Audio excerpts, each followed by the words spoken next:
What is going on, my Seminole fans? We're on UMass week, and since I don't really feel the need to cover the UMass game today, we're going to grade what we've seen so far at the midway point. Each position by position grade and the overall grade for the team, offense and defense and coaching. So that's what we got going today on episode 38 of The Hangover. Also, we got more recruiting news, Another decommit and another decommitment looming. That's right. So we got all that and so much more on episode 38 of The Hangover. Lego baby, we in here.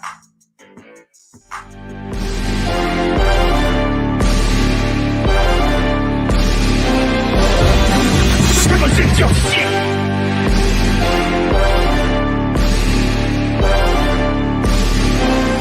Need a horn and drum roll.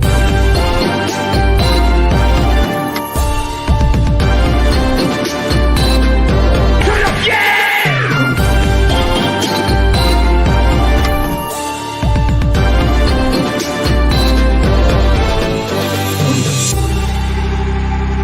I never talk to them boys that sat on them benches. I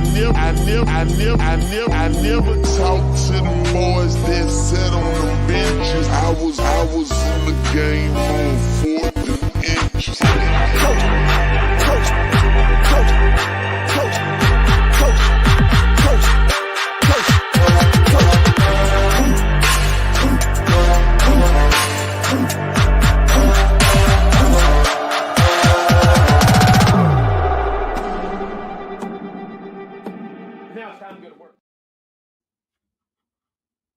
What is going on, Florida State family, Seminole Nation, and the 863 tribe?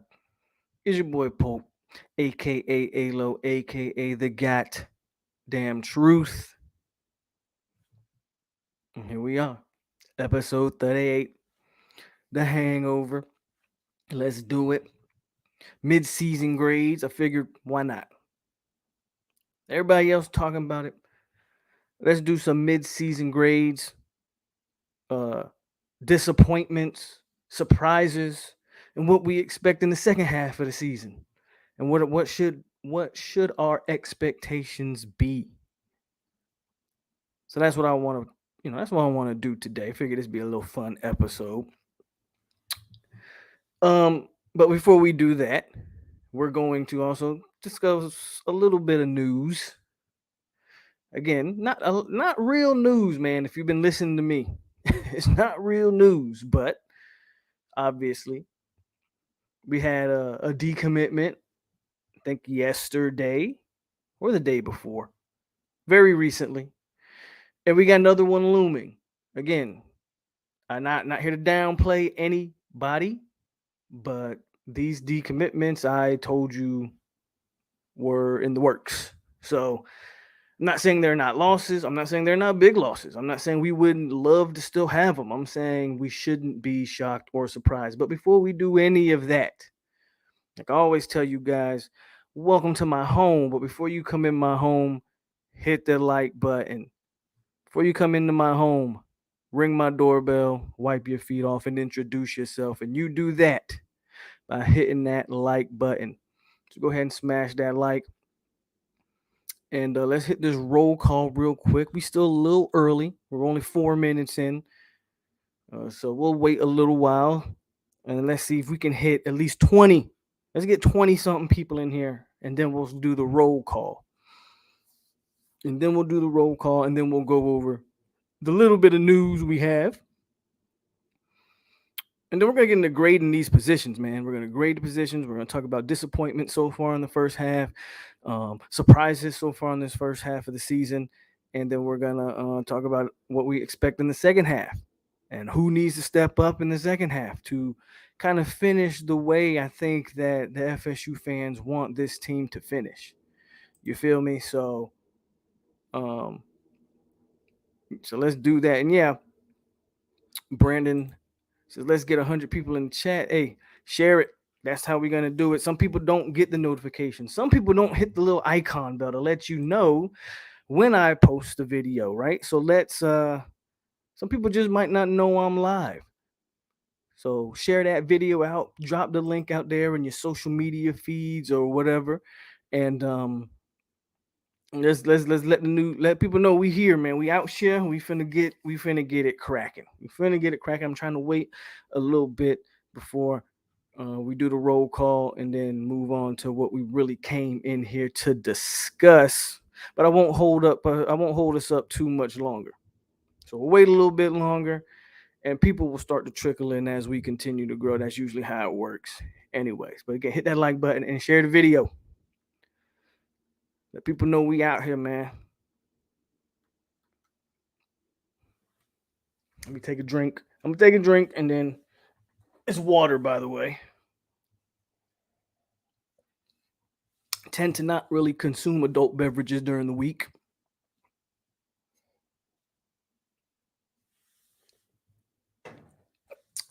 All right, man. Let's do this roll call, and then we're gonna get it cracking. Because as they come in, they come in. FSU Tony Tyler Hedden. No Squad. Did you change your name again? Now it's RDS No Squad 17.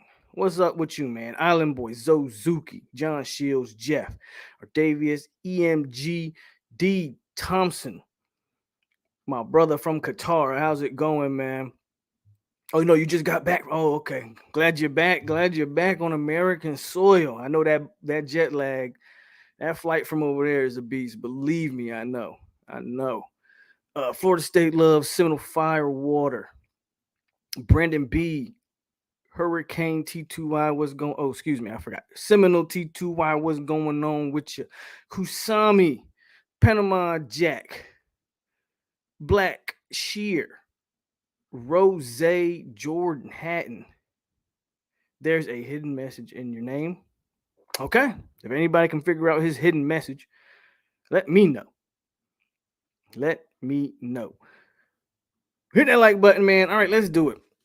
Travion Williams, the defensive end out of Mississippi, which is crazy because I could have sworn he decommitted like 2 weeks ago. I could have sworn he posted a message saying he was reopening his recruitment. Could have sworn. But I guess he officially decommitted the other day. And again, talented player, a player that FSU discovered at one of their July camps, offered him, and he committed out of Mississippi, of course. Jacarius, what's up? Again, I'm not here to say that a guy's not talented. I'm not here to say that he wasn't wanted. But I am here to say that not just me, but the consensus belief was if you struggle, you're probably going to lose out on this one. And a Mississippi kid staying in the state of Mississippi, we're assuming, right? He could end up elsewhere. But I'm going to assume it's Mississippi State or Ole Miss. He has decommitted, and again, I don't really think it's a shocker. So the first non-shocker was Ba. Right? Ba was the first non-shocker. Ba was the guy I told you. This is trending Georgia. This is trending Georgia. Don't be surprised. It happened. People still act surprised and shocked and disappointed. I get it. We never want to see decommits, so I understand it somewhat.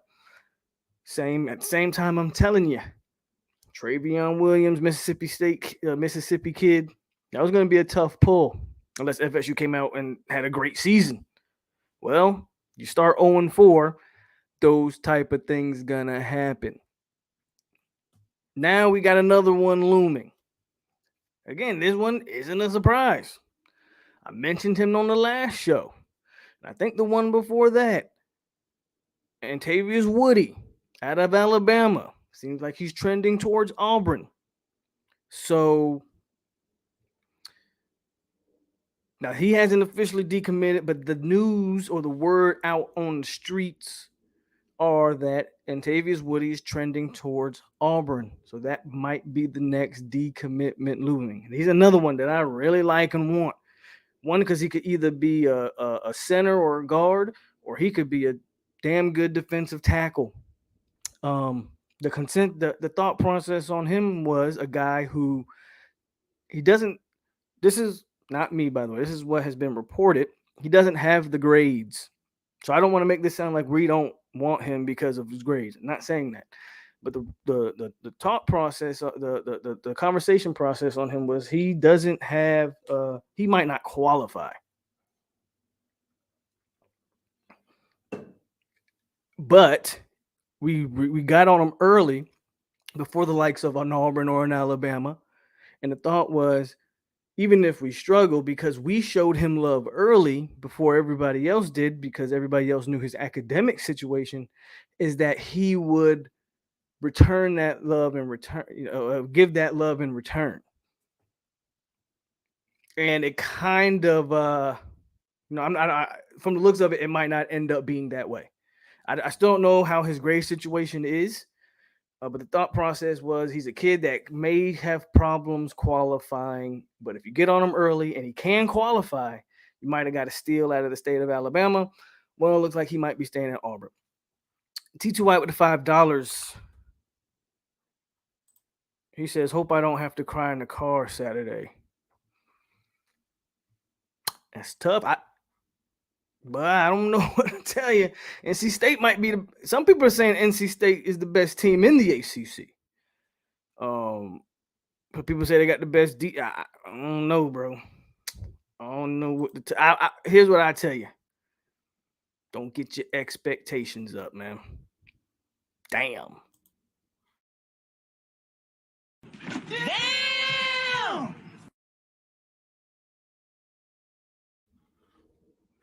Well, shout out T2Y for the $5.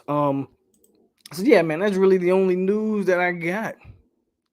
It's really the only news that I got. I like that on there better. That's really it. So now let's get to why we are all here. Let's read some comments first, and then let's get to why we here, man.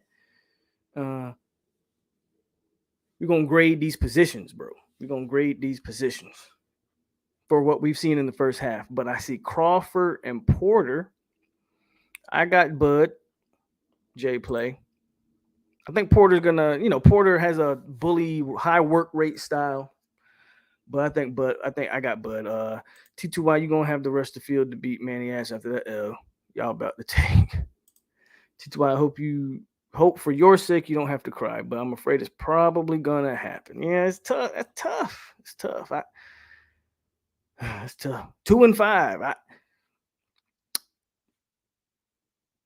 Anyway, if he can't read, send him to Miami. T2Y, this is a safe place. Go ahead, cry. We won't tell your Canes Nation. John Shields is in here. He might tell on them. Nobody wins the recruiting battles in the summer or fall. It's about, signing day is, kind of in the winter, but I understand what you're saying. But you do win recruiting in those times. Listen, that's kind of a misconception. Kids don't recruit to other programs at the last. Very rarely. Let me change that. Very rarely do kids just. Let me tell you. There's a reason why you see a lot of decommitments and commitments right now, because we're mid-October going into November. If a kid hasn't decommitted, I would say if a kid hasn't decommitted by the time November hits, he's probably not going to. It's hard to make up all that recruiting time, and especially with the early signing period in like less than a month. So you do win. Relationships matter more so in recruiting than a lot of people give credit to. And you can win the relationships early. But you also have to be, you kind of also have to show competence as a coach and as a staff and as a football team. So, I don't know, maybe it's a little 50-50. I get what you're saying, and I don't necessarily disagree with it. But kids are recruiting to coaches more so nowadays than they're recruiting to programs. Tyler Van Dyke wants all the smoke. Yeah, I heard his interview. Doesn't lack for confidence, right? I'll say that. I usually say keep fighting for recruits, but when it comes to Mississippi and Alabama recruits, yeah, I agree, Fire. I actually agree with that wholeheartedly. When it comes to those two states are fairly weird. They don't usually don't those kids don't usually leave those for good reason. Well, Alabama for good reason. Auburn and Alabama, I probably wouldn't leave the state either. Mississippi kids, I don't understand their loyalty to those Mississippi schools. If I'm being honest with you, Mississippi school has never won anything worth a grain of salt in any of those kids' lifetime or their parents' lifetimes, for that matter. Probably their grandparents' lifetimes, if we're being honest. And yet they are very loyal to those programs in that state, and I honestly don't understand it. I do not understand it. Duval knows what's going on. He says, "What up, Pope? Go knows all day, every day." You heard? All right, man. Let's do it. We're gonna do a position by position grade on each position, obviously, and then I want to do an overall grade for the offense, defense, and you guys are also gonna have your input as well. So I'm interested to see how you guys feel about this team. And then we'll talk about disappointments, surprises, and then expectations for the next second half of the season. So let's start with, I kind of don't want to start with quarterback. Kind of want to save that. But bump it. Let's just go. Let's do the typical. We'll just go typical, right? Quarterback, running back, receivers, tight end, O line. Then we'll move to defense. But let's start with the quarterback position. Let's do it. So we had Jordan Travis start the season and start most of the Notre Dame game. And he had good plays in that game. He also threw, what did he throw? 2 or 3 interceptions. He was up and down, right? So he's up and down in that game, but he's scoring points. Helmet gets knocked off. And then then the Mackenzie Milton effect starts. He drives us down for a touchdown, and they kind of go with him the rest of the way. A bad snap kind of blows us a chance to win the game in regulation, and then we miss a field goal in overtime, and that's the story on that game. And then ever since that game, they rotated the quarterbacks. Literally, the thing that we all said they couldn't do, they decided to do. They rotated quarterbacks every other game. Hell, in the Jacksonville State game, decided they was going to put them both on the field at the same time. This is probably more so a coaching question than it is a quarterback question, but we'll get to the coaches. Don't worry. So we've only seen those two quarterbacks. They finally seem like they've settled on Jordan Travis after, when did Jordan Travis get his second real start? Was that Syracuse or Wake Forest? I think he was hurt during Wake Forest, right? He didn't play at all. So I think Syracuse was they finally kind of settled on him, if I'm not mistaken.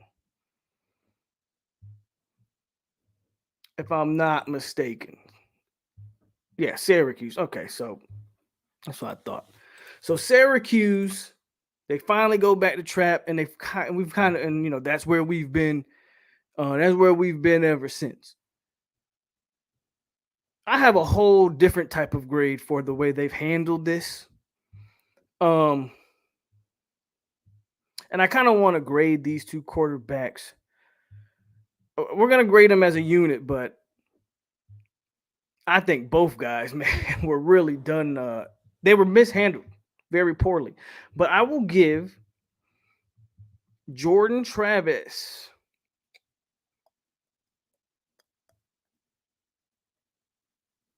I'm gonna give him like a B. I'm gonna give him like a B, maybe even a slight B plus. I just don't think he was given, after that first game, was given an opportunity. I don't think either quarterback was ever really given that opportunity to really flourish. So I want to. So Brandon B says C plus, and I'm with that. So like I want to give Travis a B plus, and then I want to give Milton like a C minus, so you could even out the B plus and give the quarterback room as a whole a C plus. So I'm kind of with that. Um, I'm kind of with that. Jordan gets a C minus. You think so? The quarterback position, bro, for me is this. It's really, I really see I really see that they've been mismanaged. Like half of this stuff isn't his fault. Like either quarterback. I'm going to be much more critical on the coaching when it comes to these quarterbacks than I am on the actual players themselves. So I'm going to, again, I like the C plus grade. I like the C plus grade that Brandon came out with the quarterbacks. I think in totality, it's about a C plus grade. Has the quarterback been great this year? By all means, it has not. But I don't think the coaching has done anything to give these quarterbacks even the slight chance of succeeding. Both guys have been mismanaged, in my opinion. So if we have Gardner time Saturday, what QB do you think? It should be Chuba. I give Jordan a C plus. Only reason I won't give him higher because he hasn't played. It's not his fault. By the end of the year, he might know what it be. They should have schemed from Travis in day one, and Milton can't be graded due to him not being 100%. And the coaches, I think the coaches misuse both guys. You know, that's just me. I think the coaches misuse both guys. But I will say, I will say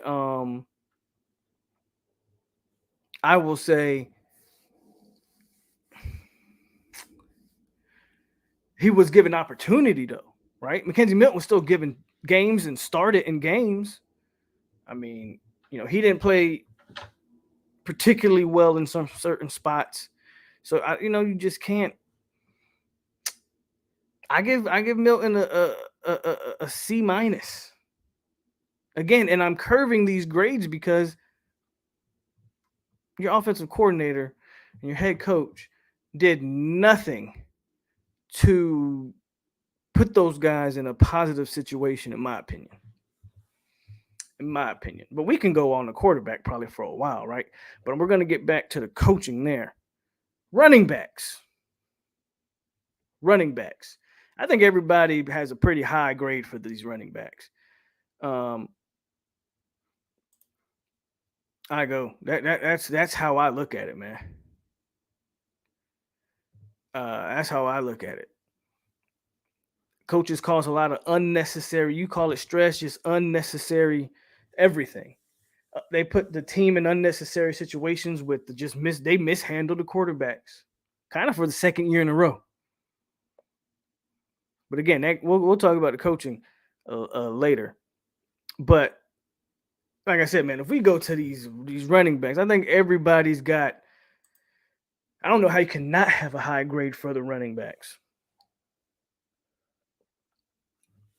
I mean, one running back I think has the highest PFF grade in the country. And the other running back might be, I don't know, first or second in the ACC in rushing yards, somewhere around there. I would tell you that the running backs have probably carried this entire team. So, me personally, yeah, I don't see how you give the running backs anything less than an A.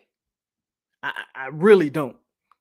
You would have to really be trying to nitpick if they don't have at least an A. Some people I see A plus, A plus.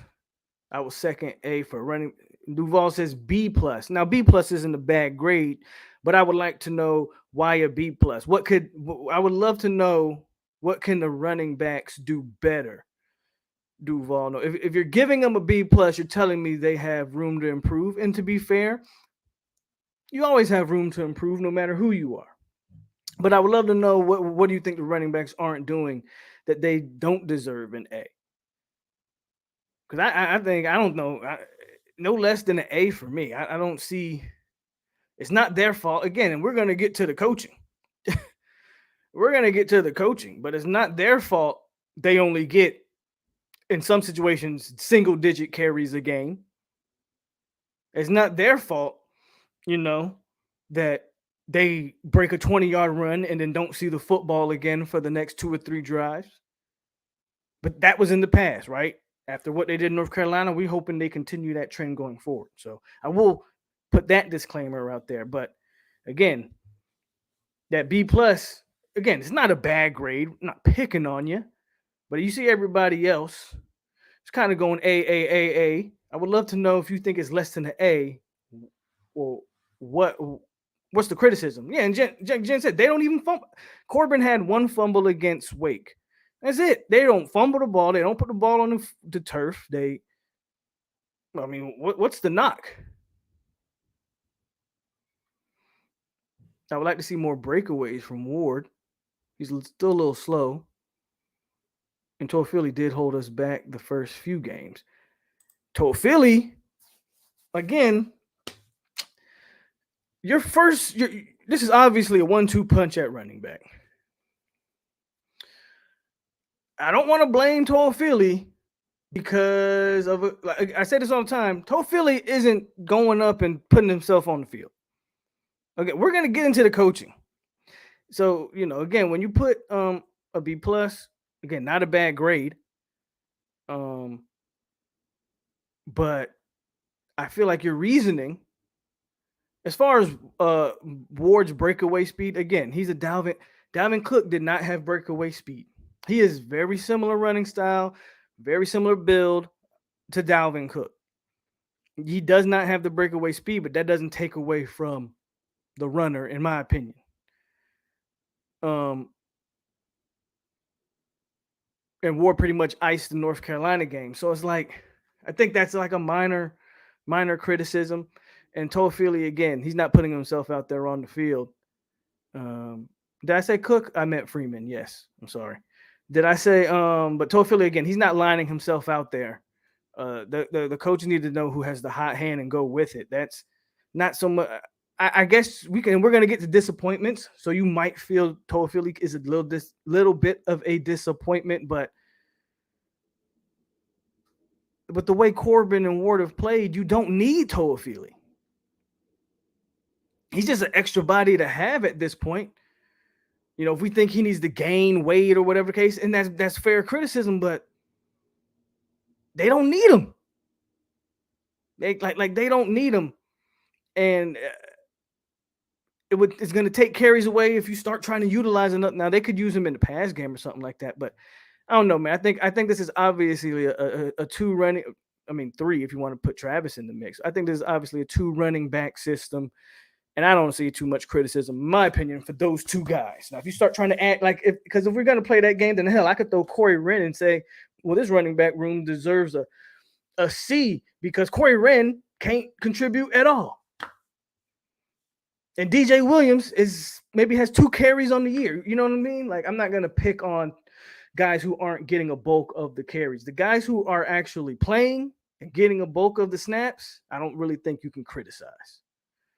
And that's what Dylan also says. Toafili needs to gain more weight. But again, I don't know if Toafili is the guy that deserves to drag down the overall grade of the room. It's just my opinion, though. Shout out to Coach Yak for getting production from his group. Dugans. If not for breakout run by Jayshon Corbin against Notre Dame, do we see the spark in the offense? Running backs are strength of this team. Toafili hasn't really had time to develop. He'll be a great back for the future. The fact that I'm probably gonna mess up your name, Arius Serby, but you make an awesome point. The emergence of Ward in a lot of ways can be critical for Toafili. If we keep saying Toafili needs to put on weight and block, we lost LaDamian Webb, and a lot of people were like, "Oh man, that's not good." Everybody loved Webb. Here we are. Ward is better than I think Webb ever was. Trayshawn Ward is better than that Webb ever was. And he's giving Toafili a chance where Toafili doesn't have to be thrust in this situation. And maybe he can gain some weight. Toafili can come back next year bigger and better than ever. So I think the emergence of Ward, man, has really been critical for this entire team and that running back room. Toafili, I wonder why they don't try to use him as a punt returner or a kick returner. He has the shiftiness. Maybe he struggles with fielding those kicks. Real quick, could Corbin enter the draft this season? I think running backs can enter the draft at any time. Now, are they going to look at Jashawn Corbin as a first round? No. I mean, what pick did Najee Harris and guys like that? Cam Akers wasn't the first. Like, we've seen Dalvin Cook. We've seen transcendent running backs not going the first because this NFL has a slanted view of the running back position. So, no. But I think he could enter the draft and get picked because running backs in a lot of times should just go. But you're going to be, Devontae Freeman was a fourth rounder, ended up being an all pro. Like, we can go down the list.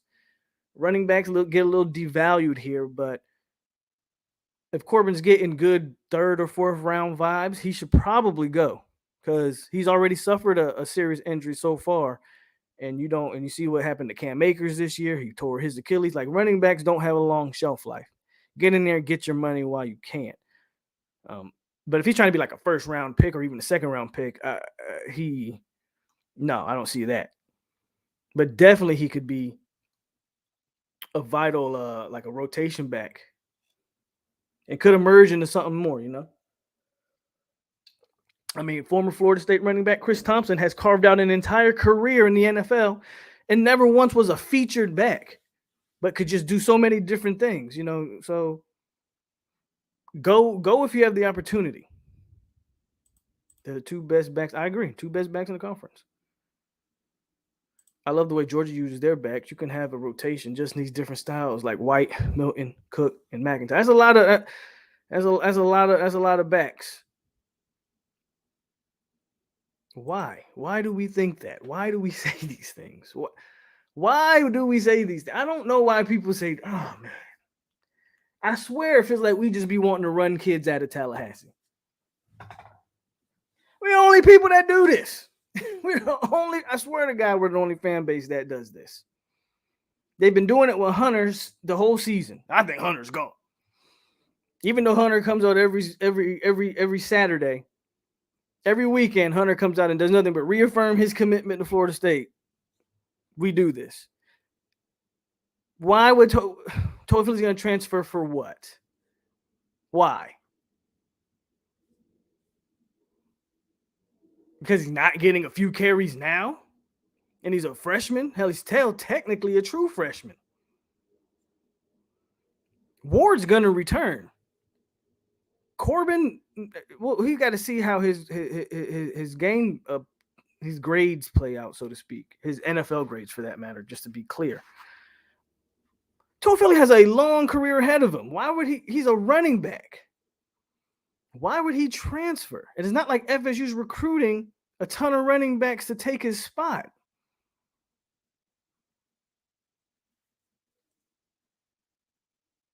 I don't know.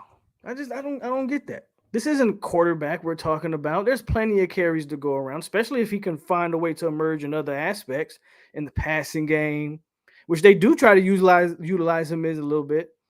Stuff like that. I don't see it. I don't see it. What's up, Norville Central? How you doing? DF was good. Thompson was the featured back in 2012. Rushed for 100 yards in the first half. I can't bring up the game he did it. I'm not talking about Thompson here. I know he was our featured back. I said he got a career in the NFL without ever being a featured back. That's my point. He's never been a featured back in the NFL. Was my point. I know he was our best running back. Hell, Thompson would have been our first 1,000-yard rusher had he not broke his back.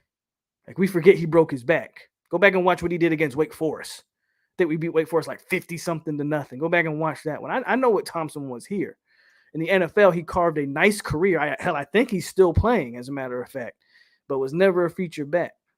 Was my point. That's what I was saying. Jashaun Corbin can go to the NFL and have that type of career. I would never, what was I about to say? I would never tell a running back not to go. Running back should go as soon as they're ready. Todd Philly will not transfer. He's happy for his guys. He understands the situation. I mean, anybody who doesn't play immediately is a transfer lock. That's the way we do it. Like, no development no more. Oh, you don't play? Well, hit the portal. What up, Nick? If Ward and Corbin are the best backs in the conference, then Coach Norvell should let these guys. Oh, we know that, sir. We've only been saying that since week 1, I think.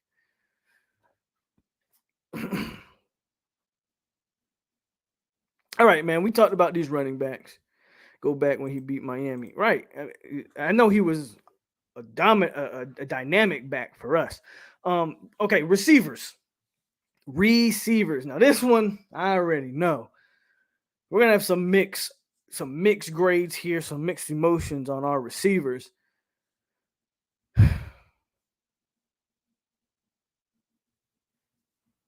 I can't give our receivers no better than a C- at the best.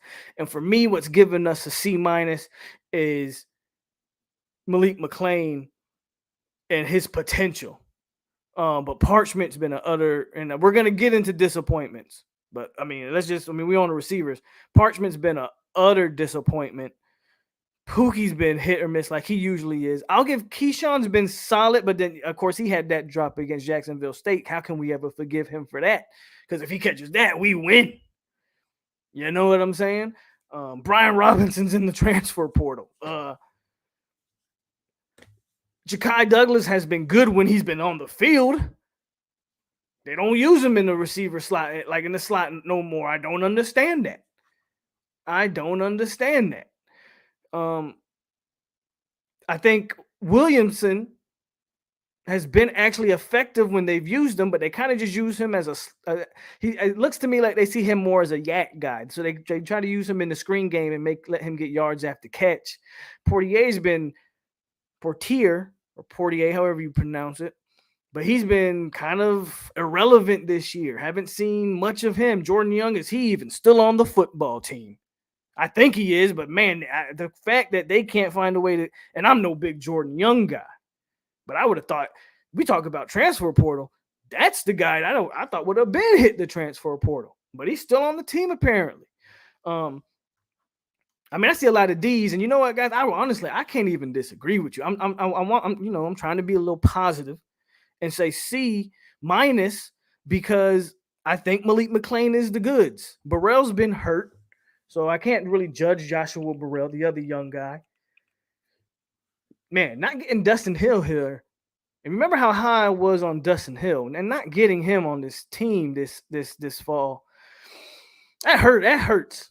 I really do hope he comes back in January. I don't believe it, but they drastically need him. I don't disagree with you guys on the D's. I want to give him a C-, and I'm gonna give him a C- because I believe Malik McClain is emerging as the guy. They're force feeding him.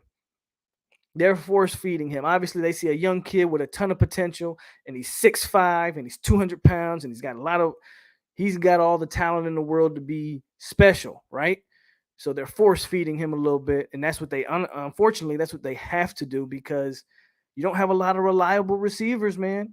Shout out, Keyshawn's turned it around since the Jacksonville State game. He's been reliable. He's made some nice catches. Pookie, again, he's good on that deep ball, but if you try to get him something short, he's gonna drop it. I don't know why. And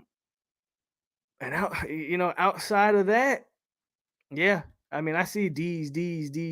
I feel y'all, like D pluses.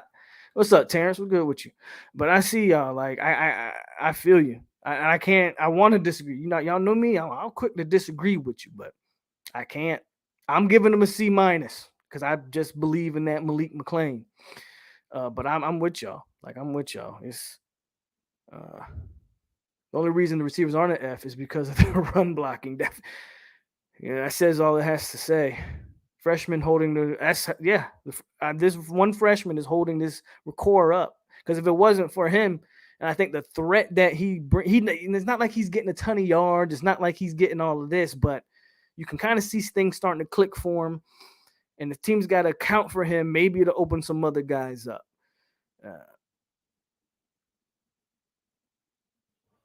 Keyshawn Helton. Keyshawn's a senior. He ain't evolving into nothing. Keyshawn Helton is what he is at this point, Don. I'm sorry to say. I think, if you could have said this in 2018, but Keyshawn Helton has been here for freaking 4 years. Keyshawn is what he is. Speaking of Brian Robinson, he was down at FAU with Willie at practice. There you go. That's where he going next.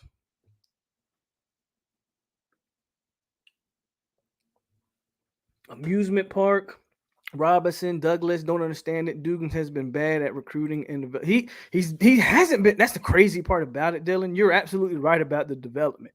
But look at the guys he's actually recruited. Haven't been bad. I mean, he recruited Dustin Hill. Obviously, we didn't get him on campus. He recruited Malik McLean. He recruited Brian Robinson. He recruited Ja'Kai Douglas. Those are all blue chips that I just mentioned, all 4 stars. Yet, he get no production out of them. So you're absolutely right on the development. Dugans has always been a recruiter, but he can't seem to develop his guys. Corey Hall says D. Why do I think Keyshawn was so efficient as a freshman in comparison to now? I don't know. They said Young had a good practice yesterday. Ooh, maybe. Again, that's another guy. Why we can't, we obviously have a problem on some of these kick and punt returns. We can't find really a solid guy. Jordan Young can't do any of this stuff. Like Amusement Park, that's his nickname, so he should be something.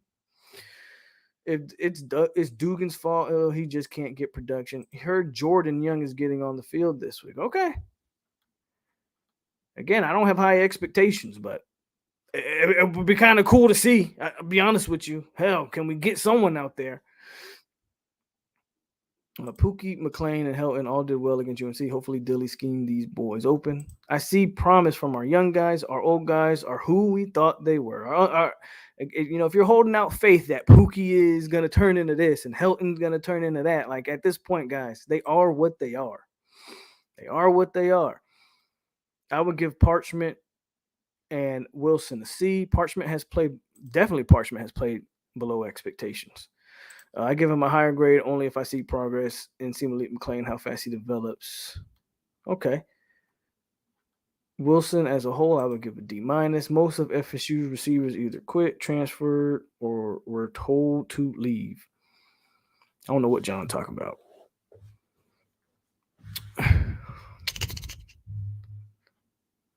What up, Pharrell?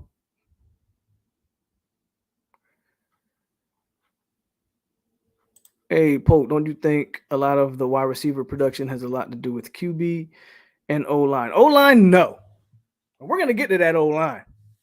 Quarterback, sure. I think to some degree you're absolutely right. And I have mentioned that on previous occasions. When you go back and watch, and we already talked about quarterback, and I'm glad to see Travis in there, and we're moving forward with him.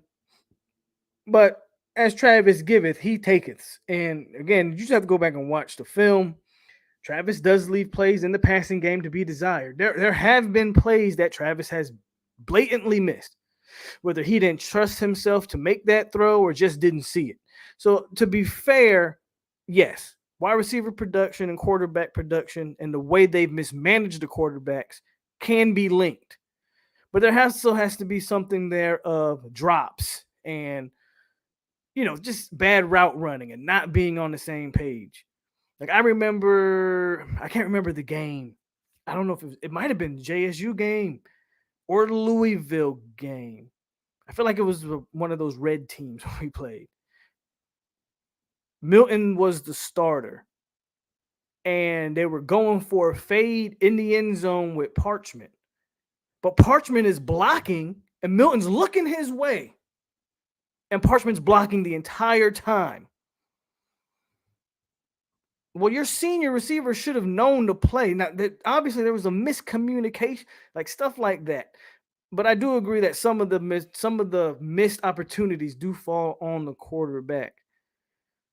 But I think there's still a lot to be desired from these receivers. I don't get why Dugans is failing at development. These receivers, I mean, he's an ex-receiver. You think he would be the best for the job. Big Jeff Bowden was wide receiver coach. We don't have any issues. What grade do you give the play call? We're gonna get the coaches, Jen. We're just doing the position groups now, but we're gonna get the coaching, disappointment, surprise. We're gonna get to all of that. And Parchment was wide open on the post versus Syracuse. Travis flat out missed him. I agree. So that's what I'm saying. Like if you go back and watch the tape, there are definitely plays that have been missed, especially when it's Jordan. Like I said, Jordan Travis giveth with his legs, but he also taketh in the passing game. So I do agree that the lack of receiver production has a decent amount to do with the quarterback. But also, again, these guys got to step up and make plays.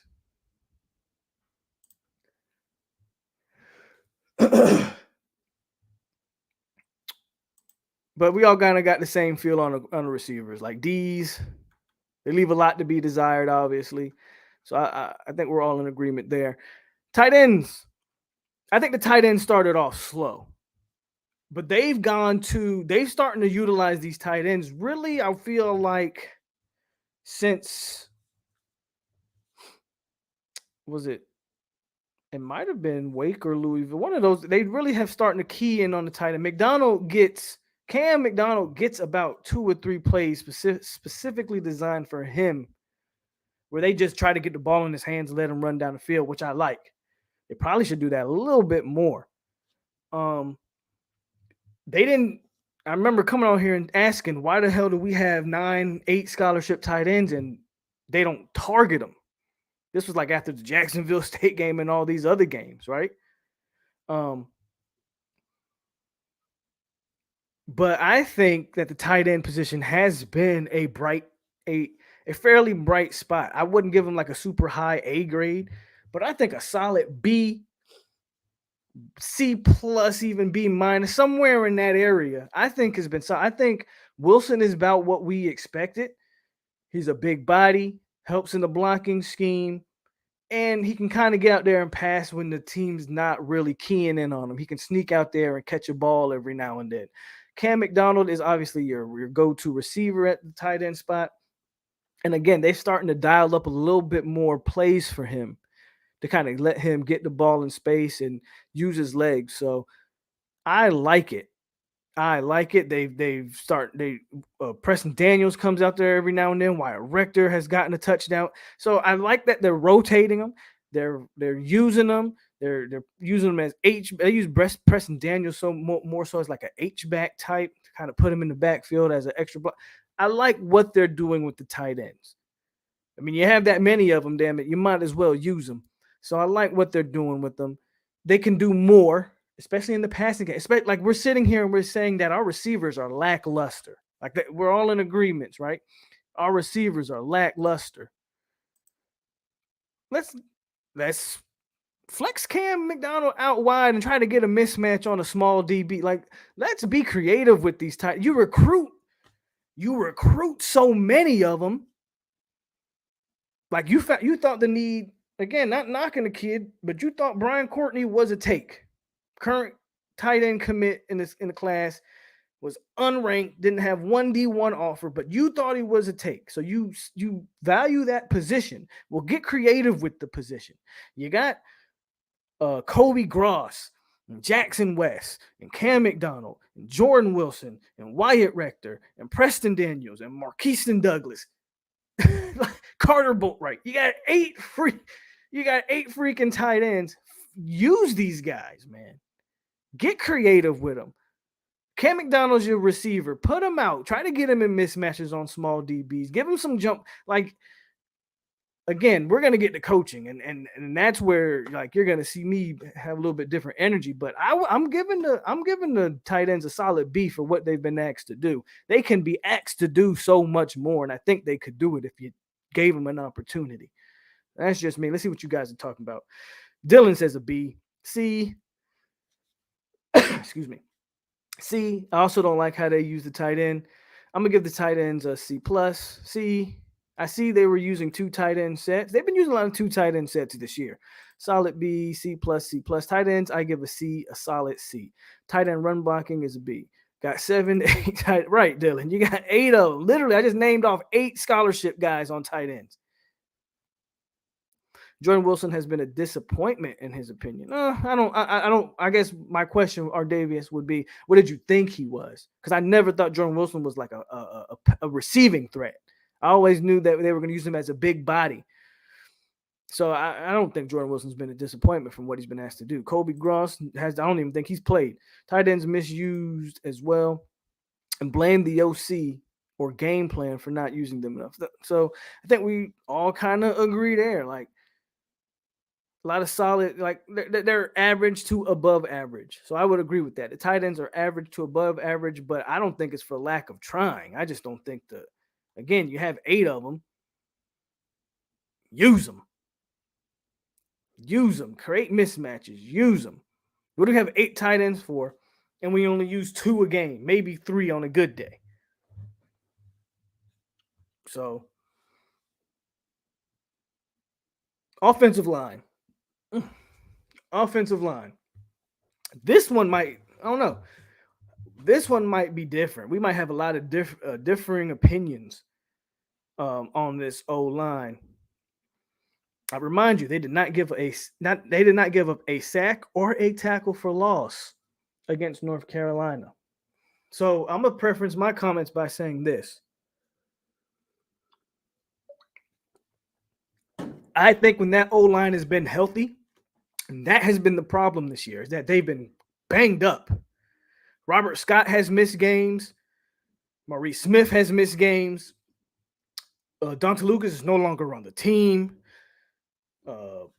Love Taylor has missed games. When they have been, I think when that O-line has been healthy, they have been especially run blocking. They have been way better than we've given them credit for. Way better than we've given them credit for. And I know we kind of look at them, and I've talked about this, about how I won't say these quarterbacks, our favorite quarterback, Jordan Travis, again, he giveth and he taketh. He gets a little happy back there when he doesn't have to. He'll have a pocket, and he's so used to using those legs, right? He'll just be trying to run out there and run out the pocket. But especially run blocking, like people who say our offensive line is so bad. You don't have running backs do the things that they can do. And again, I saw someone, not in the chat, but I was listening somewhere else. And someone said, well, the reason FSU can run the ball is because teams got to account for Jordan Travis. And that's not necessarily correct. They were running the ball when Mackenzie Milton was the starter, and there was no threat of the quarterback run. They could still line up and run the ball down your teeth. That has been a fact all season. Jordan Travis just brings that extra dynamic. So now you definitely, a lot of things opened up. But they were lining up running the ball when Mackenzie Milton was back there quarterbacking. So I definitely don't agree with that. I think when that team has been healthy, when that O-line has been healthy, and we kind of said this at the beginning of the year, like if they're healthy, they could be solid. It's when you start getting to that second and third level that it's like, you get scared. When they're healthy, I think this has been a C plus to B minus offensive line. A bad offensive line doesn't hold and I'm not saying North Carolina's world breeders. I'm not going to pretend they are. But we saw bad offensive line. We saw,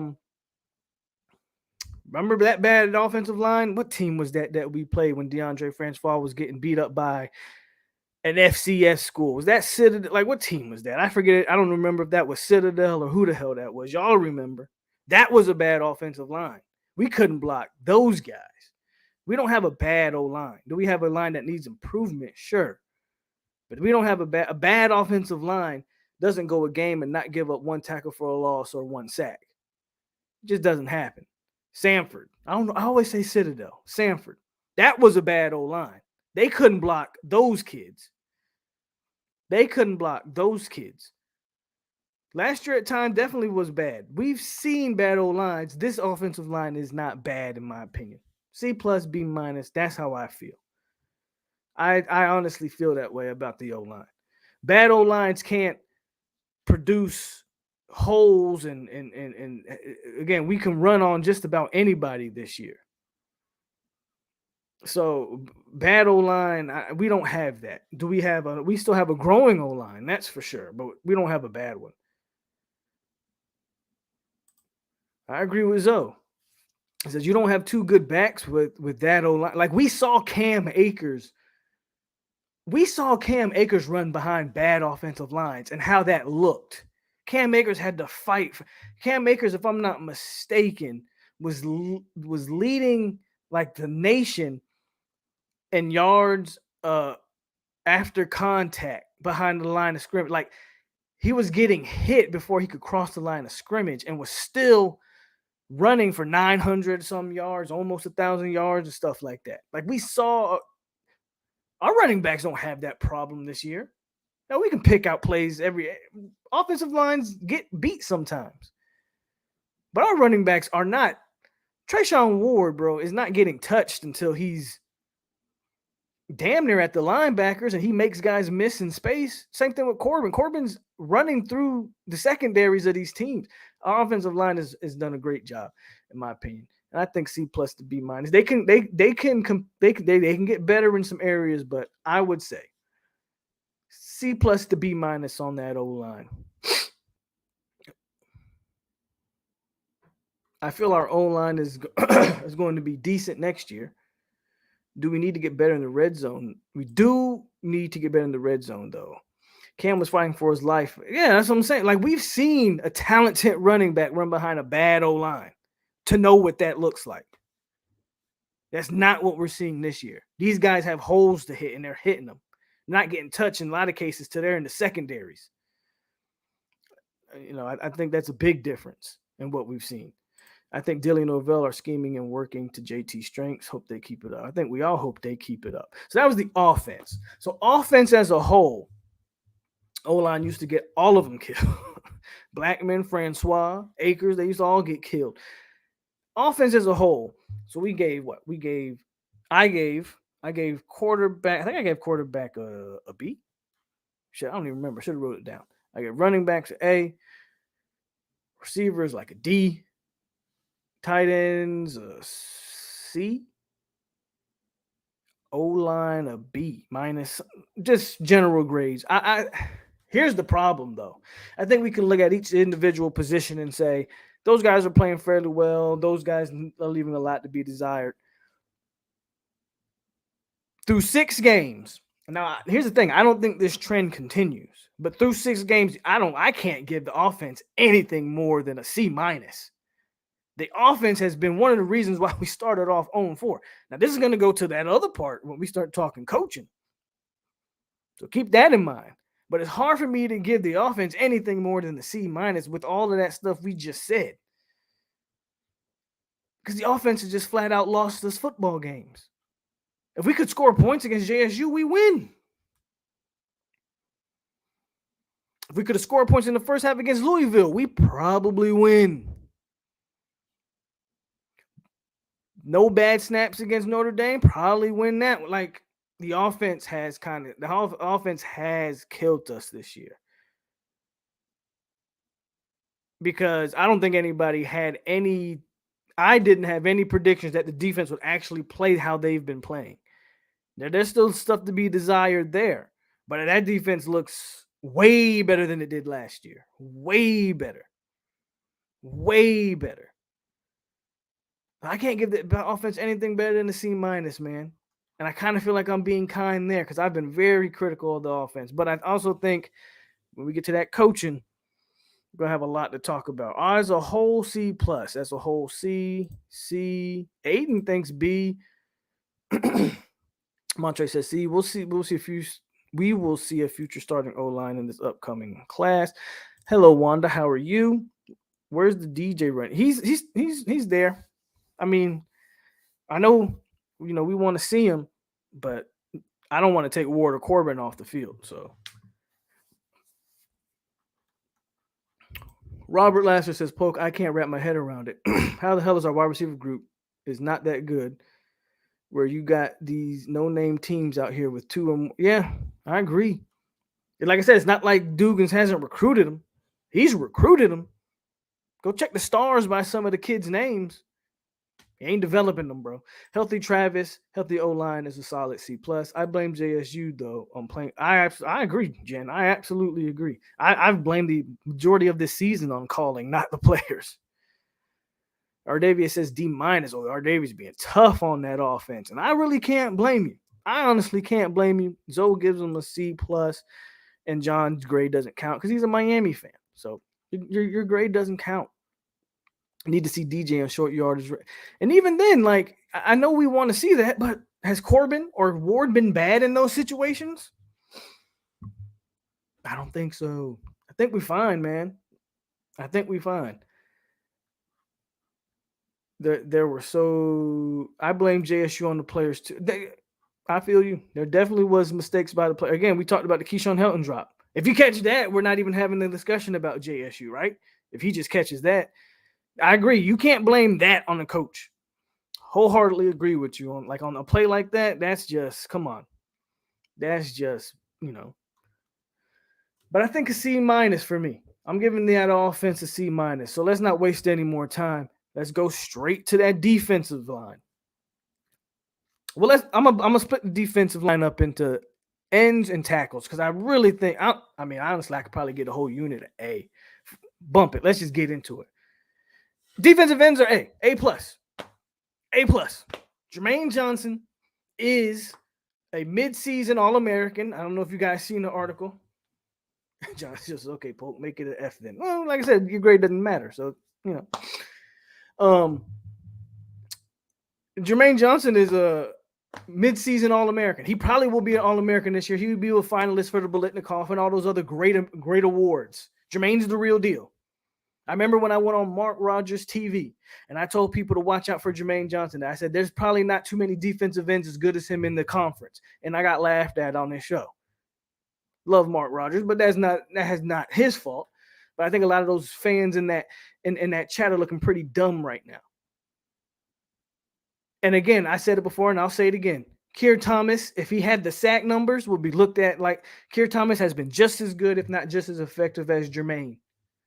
But he doesn't have the sack numbers. He doesn't have the tackle for losses. He doesn't have the glory stats that Jermaine has. But Keir Thomas has been just as good. Just as good. We don't give Keir Thomas enough love. He's been just as good as Jermaine in disrupting pressures, just causing chaos on that line. I think he had to play against, I think it was North Carolina, where he blew the tackle off his feet. This D-line is playing how we thought last year's D-line was going to play with Marvin Wilson and Corey Durden and these boys. That's how this D-line is playing this year. And those D-ends have been the D-ends have been great. And we haven't even gotten into the depth. McClendon and Quayshawn Fuller have played very good amount of snaps this year, and they've been playing effective snaps this year. They've been playing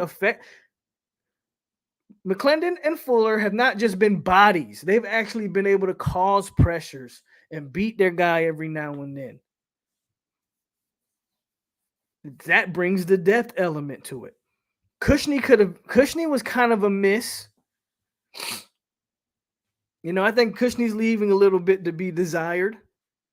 But I'm ecstatic by the 2 transfers we got. And then I think the development of the guys we had already had has the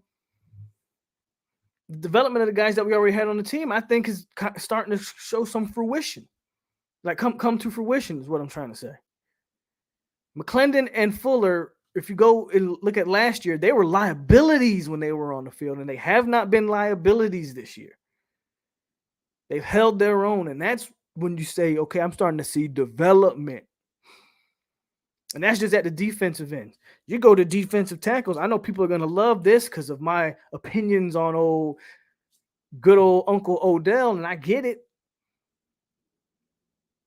But Fabian Lovett, every time I look at him, pause, no homo, but every time I look at him without pads on, I say, how is he over 300? They have him listed at like 310 or something like that. Every time I look at Fabian Lovett, again, not trying to be weird, but I ask myself, how the hell is he over 300 pounds?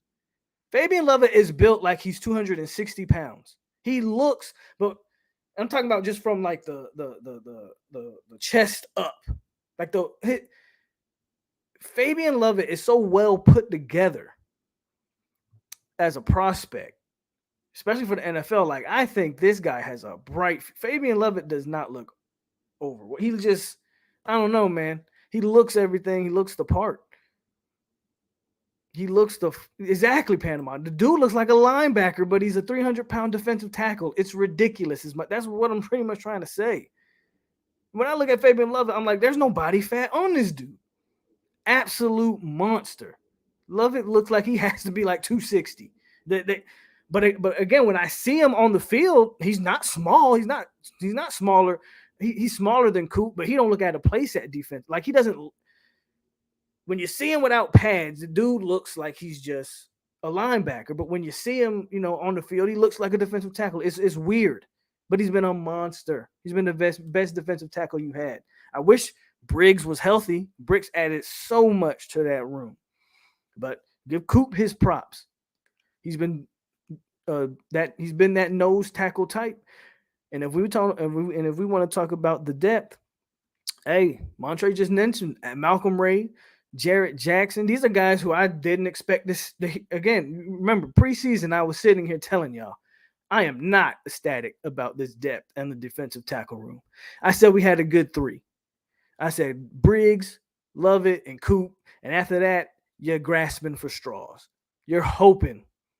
Well, I think our hopes came true. Malcolm Ray played exceptionally well against North Carolina. Jarrett Jackson, who was hurt for that game, but the game before that against Syracuse, was in there making, I think he had a sack. Jarrett Jackson was making plays. I even mentioned Joshua Farmer, who they're bringing along slower, but he's there. Tire D-line gets an A+, and I don't really think I don't know how you can disagree. The Tire D-lineman it's definitely been the best unit on this entire football team. They've all lived up to the hype. And you probably have a few NFL players on that line. I think Fabian Lovett. I think Robert Cooper's an NFL player. He might need another year. But there's not too many tackles built like Robert Cooper. 6'2", 330, somewhere around there. Like, Robert Cooper's going to be, even if he's just a rotational guy in the league, Coop's going to be in the NFL. Lovett's going to be in the NFL. Jermaine Johnson's going to be a first-round pick. Keir Thomas will I am convinced Keir Thomas finds some type of niche for him in the NFL. I just named 4 guys that I believe will be in the NFL and on this D-line. And I don't even think I'm blowing smoke on that.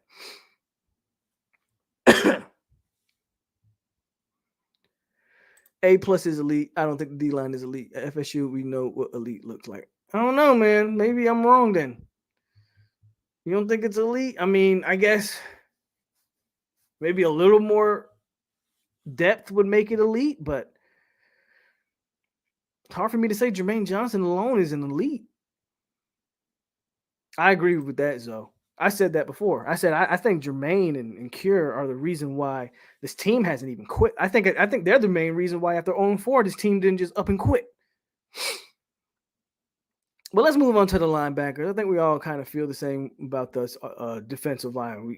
A+ for some, A-. But nothing less than, if you can't give nothing less than an A. I think that's fair to say, right? Nothing less than an A for the defensive line. Whew, linebackers. Okay.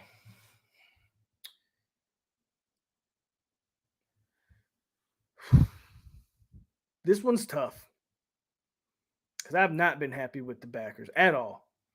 But I have been happy with one player,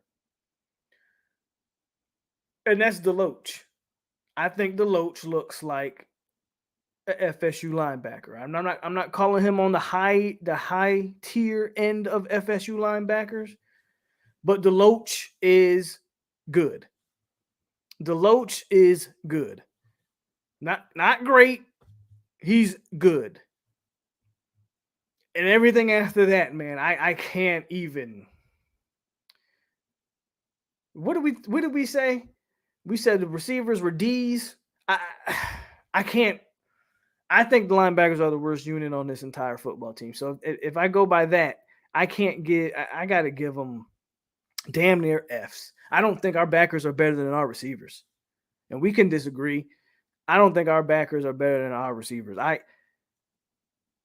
I told y'all about Lundy from day one. I've been telling y'all about Lundy from day one. From day one, I had people telling me, man, Lundy just needs to know the scheme. It was never about the scheme for Lundy. It was never about knowing what he's doing. He plays hard. He knows what he's doing. He don't have the athletic ability.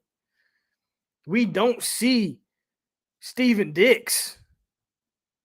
We don't. Amari Gaynor has been. I think they're finally figuring out a way to kind of utilize him as an edge setter and as a hybrid rush end and a guy that they kind of keep out there in the flat. Like they're kind of figuring out what to do with a Gaynor a little bit, but he hasn't been good this year.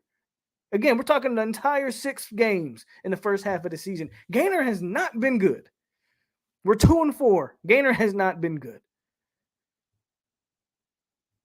Like I can't, y'all might not agree, but I can't give this linebacking. Tell me the bright spot. Again, I told you, Lundy's the bright spot.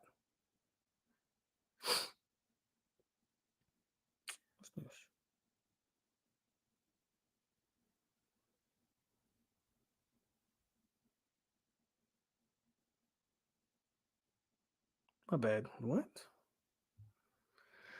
But yeah, I can't, man. I cannot. I just can't. I want to be. Again, linebackers are bad. Linebackers are bad. I honestly believe they can't cover. And again, other than Deloach, who I actually see, fill some gaps and do, he does the things that I expect a FSU linebacker to do. Outside of him, I want to see more. Let's see what y'all are saying. I can't. I just don't see it. If David says D plus, Zoe says a C minus. Like a C is a great grade. If you think the linebackers are playing at a C level to me, then that's. I'm not saying you're wrong. I'm just saying you're very generous. Like, you must be seeing some things that you really like. D minus and F, and you said I was grading tough. I mean, I don't know. I don't even feel like I'm grading tough. Again, tell me what you see from the linebackers, man.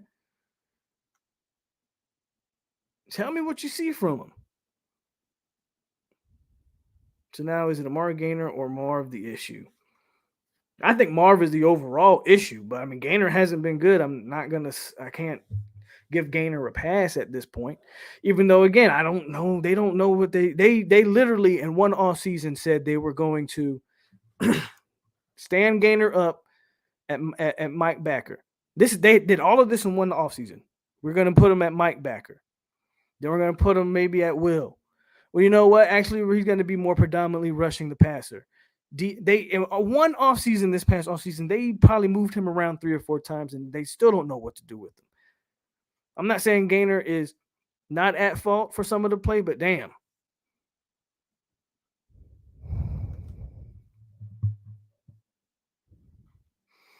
Gainer not being used right in Lundy's in 1996. For real, man. The Corey Hull, I agree with you, man. F. I just a D plus is fair. They are better than last year. Okay. I mean, then they were bad last year. So now if we had Emmett Rice, if we could get Emmett Rice and Deloach on the same field, I think we'd be a much better unit. I don't think Dix is hurt at all. I just don't think he can play anymore.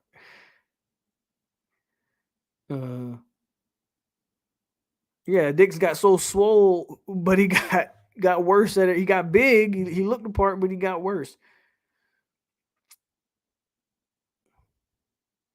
And they keep Lundy out. That I agree with Montre wholeheartedly. And they keep him out there, which tells me they don't have faith in any other linebacker because they keep Lundy out there. I still, to this day, I don't care. Sue me, whatever. You cannot convince me Jaleel McCray is a worse linebacker than DJ Lundy. You can't do it. I've watched both of them play. From day one when they recruited Lundy, I said he is not going to be a good linebacker because the game's not played like that. McCray was a 4-star. I've seen McCray play in space. I've seen Jaleel McCray cover.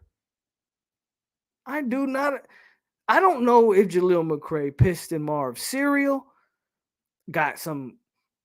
I don't know. I don't know what's going on with Jaleel McCray, but you can't convince me he's not better than DJ Lundy.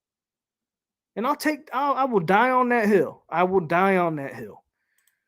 Let's look at the defensive numbers. They're definitely the weakest league on the team. Our recruiting and transfer portal play better linebackers for sure. Transfer portal and hits on high school kids. POLK, if you watch the Miami linebacker, you will understand why I gave our backers a C. Okay, I mean that's fair. Like again, I'm not grading us compared to, a team like Miami. And I do hear those guys are not happy with their linebacker play. So I get it. I'm just grading FSU in a vacuum, right? Not compared to other programs. So for me, it's like, bruh. Like DeCaleb Brooks, he's still on the team, but again, I don't want to see DeCaleb Brooks out there. He's always been undersized. DeCaleb Brooks is 5'9", 200 pounds. Like, I know he's the son of a Hall of Famer and not late, but a Hall of Famer and a Seminole great. But like, we've seen that DeCaleb Brooks story. Offensive lineman get a hand on DeCaleb Brooks and it's absolutely over. Like, DeCaleb Brooks does nothing for me. Dix will come around. He's still young. They need to put these guys on yoke for real. They need to get these guys some flex. Get these guys flexible, man. Where would you put Lundy? Off the field. Period. Off the field. Good special teams. People don't want to, the people are going to say that I'm hating on DJ Lundy, and I'm not. I only evaluate what I see. Lundy should be on special teams. DJ Lundy is not a Division I linebacker. He's not.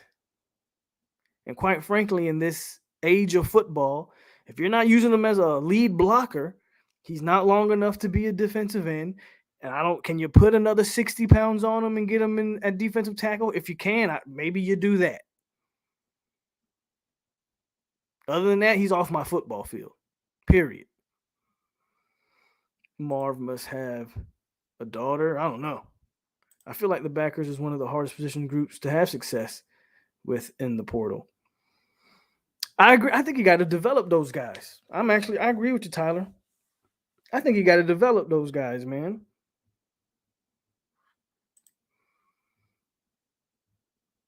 So are we done with the linebackers? What do you guys think? Because I think I kind of said my spill on these backers. Like, maybe before the end of the year, we get Jadarius Green McKnight out there. I would love to see a former safety move down. At least I think he can move sideline to sideline. Like, hold on.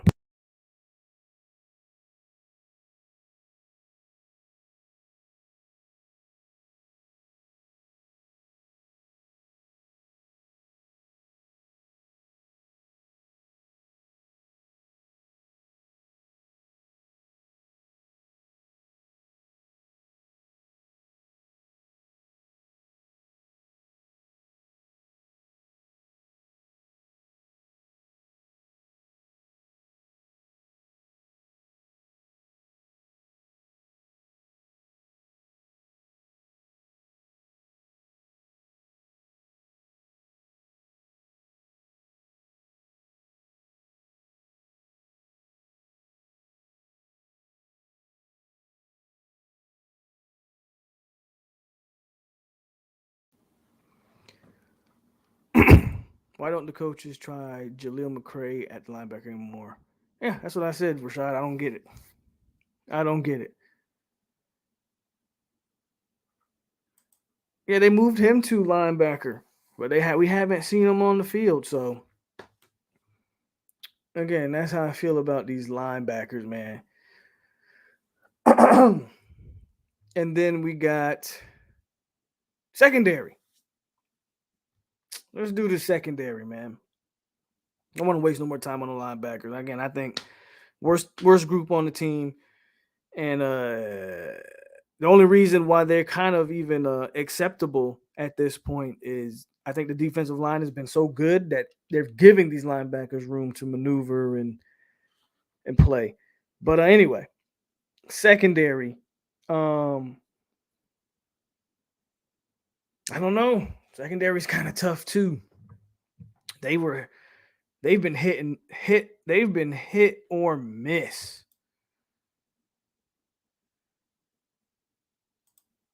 And who's Marv recruiting? Here's the thing. See, here's the thing, and this is my last thing on this linebacker unit and Coach Marv. Right now, things are kind of heating up on recruiting trail for the linebackers. Damari Tolan is being considered like a major flip possibility. You got Daniel Martin out there, who I think the biggest competition outside of Florida State is Vanderbilt. You still got Wesley Bassant out there. If Marv don't land some of these guys, I don't know what to tell you. That's the last thing I'll say on these backers. But if we go to these DBs, and I knew before I even saw these grades, y'all were going to have not be happy with the DBs. And I get it. I get it. But I've said this. I'm not trying to give the DBs a pass. It's hard for the secondary to play when they are changing the lineup in this secondary literally every game. But finally, we getting Kevin Knowles starting that slot. They're finally bringing Jamie Robinson. They're finally putting Jamie Robinson at safety. I think I've been calling for that for a little bit now. I still think Travis Jay is not a starter, but I just feel like he should be on the field somewhere. But overall, I like more so what I see out of the secondary now going forward. But in that first half of the season, the first 6 games, I can't really. I'm with a lot of you guys, like a C minus, maybe even a D plus. I can't give the secondary too much of a pass, even though I think it's coaching. Even though I think they've rotated week in and week out, very similar to the receivers. Not the receivers, I'm sorry, the quarterback. Now, why do I think that's a big deal? Why do I think that's a big deal? I say this all the time when it comes to the secondary. Secondary is a lot about communication and feel for the guy next to you. Right? So if I'm a corner and I'm playing the zone or whatever, and I know I got a safety behind me, I know if I pick up this other guy, my safety, like it's like a natural communication between the safety, like your secondary guys. That stuff is pivotal when you're talking about a good secondary. Just knowing by body language when that guy's gonna break or when he's gonna drop back, when he's gonna give that receiver off to you, and all these little different intricacies when we start talking about the DBs. I feel like they've never had a chance to develop any of that because they're always playing besides, and they're always experimenting back there. So, like, I agree with Zoe. Like, people give this guy a tough time, and maybe it's because of the Notre Dame game where he gave up a couple touchdowns, but Travis Jay should be on the field. Travis Jay should be on the field somewhere, whether that's next to Jamie Robinson at safety or at corner. I just believe he should be somewhere. A part of me believes your two starting corners should be Travis Jay and Jarvis Brownlee. But I just think Jay should be out there. But C plus, C minus. Yeah, I'm with you. Not C plus. I'm sorry, D plus, C minus. Right? I don't disagree with that. And again, I also think the way they've been, I say this all the time, what they've been asked to do, um, what they've been asked to do, I haven't been a fan of. Too much man to man, too much safeties in man, uh, cover one type deal. Like, I don't think you're bringing the most out of these players. And that's really how I feel about that secondary. 15 from Arkansas is coming on. We never get interceptions. A lot of times, bro, they're not even in positions to make them.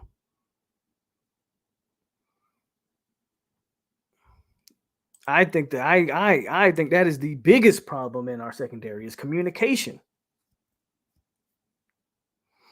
And it's not all verbal. Some of that stuff is just visual communication, just knowing.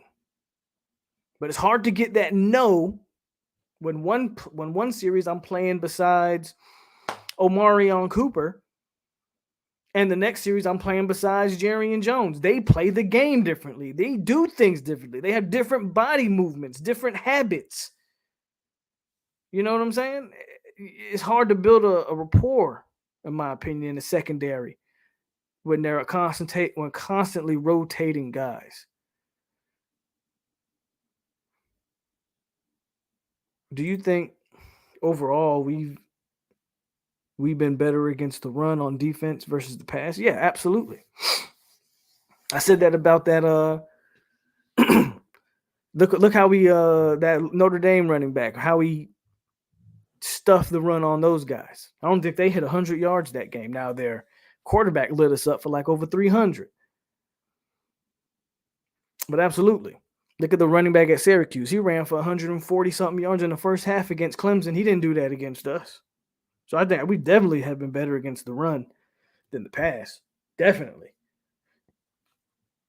Not even a question.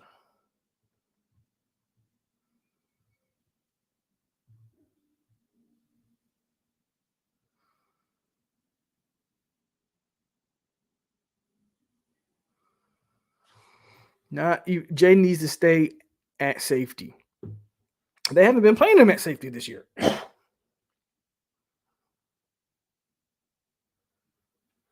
They've really been playing him at corner. I just think he needs to be on the field, whether that's safety or corner.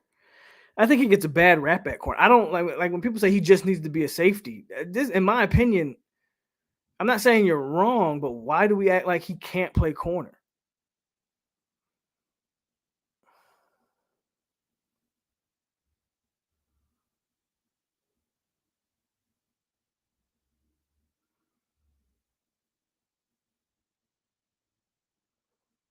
It's just my opinion, though. The linebackers and secondary are the things that really concern me about the Clemson and UF game. All of those offenses do is run mesh concepts, which expose our linebackers every single time. I think Clemson, and I don't know this obviously.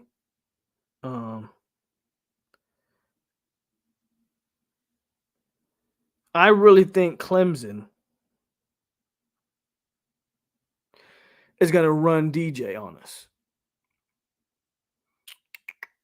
I don't think they're going to let our defensive line tee off on their O-line. I think they're going to try to utilize DJ in some type of power running game.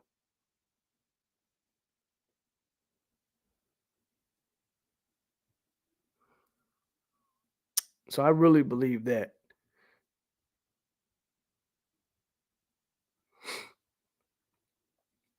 Yeah, I know what you mean, Montre. I'm just saying, why do we feel like Jay can't play corner, though?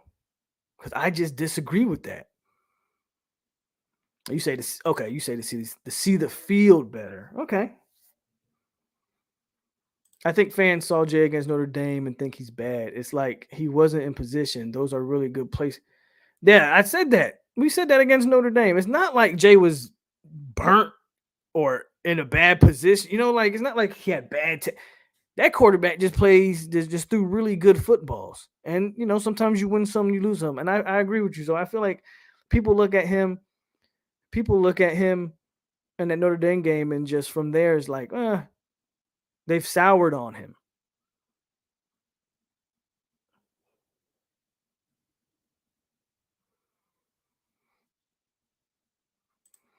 We need to use Travis J like we did Ramsey. I think Kevin Knowles has that nickel locked up.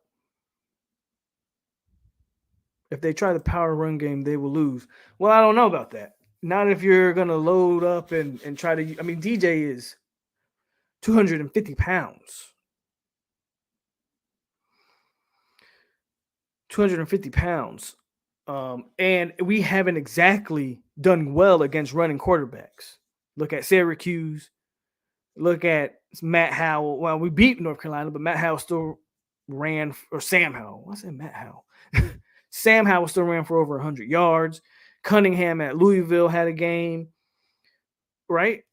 If I was attacking this Florida State team and I don't feel like I have an offensive line that's very good, and I don't have a quarterback who throws very well, I would just load up and run it at these guys. I would do some design quarterback runs, just mask him his throws, because our linebackers suck in space.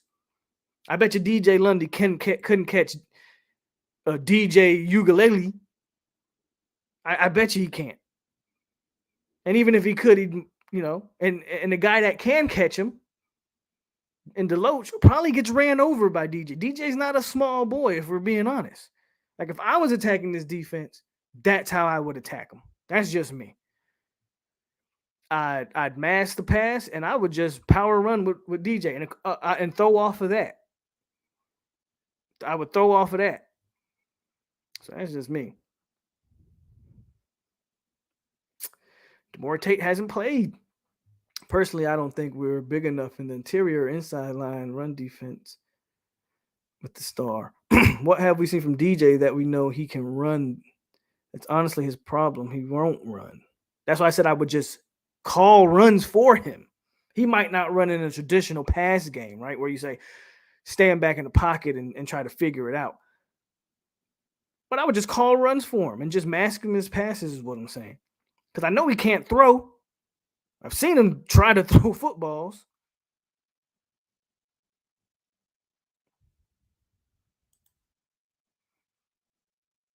Akeem Dent has been a little bit banged up. And I actually think Akeem Dent has played well when he's been on the field, but he's been banged up. If we run a base 4-3 against Clemson, which we're not going to do because we don't run a base 4-3,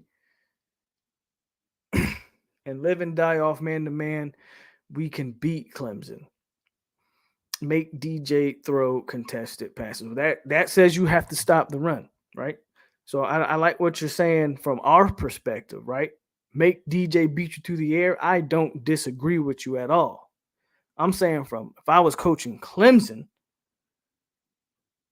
I wouldn't even risk it. I would make Florida State stop the run. I wouldn't give Jermaine Johnson a chance to pin his ears back and get sacks. Because I would just run this quarterback, this 250-pound quarterback that I got, at 6'5" or whatever he is. DJ's a big boy. I would just run him down the throat like Syracuse did with their quarterback, who's no DJ. That's what I would do. And then from there, I'd pass off of that, is what I'm saying. And I would pass off of that. I'd mask the pass, run it, and then when you think I'm running it with DJ, I guarantee you the middle of the field will be open.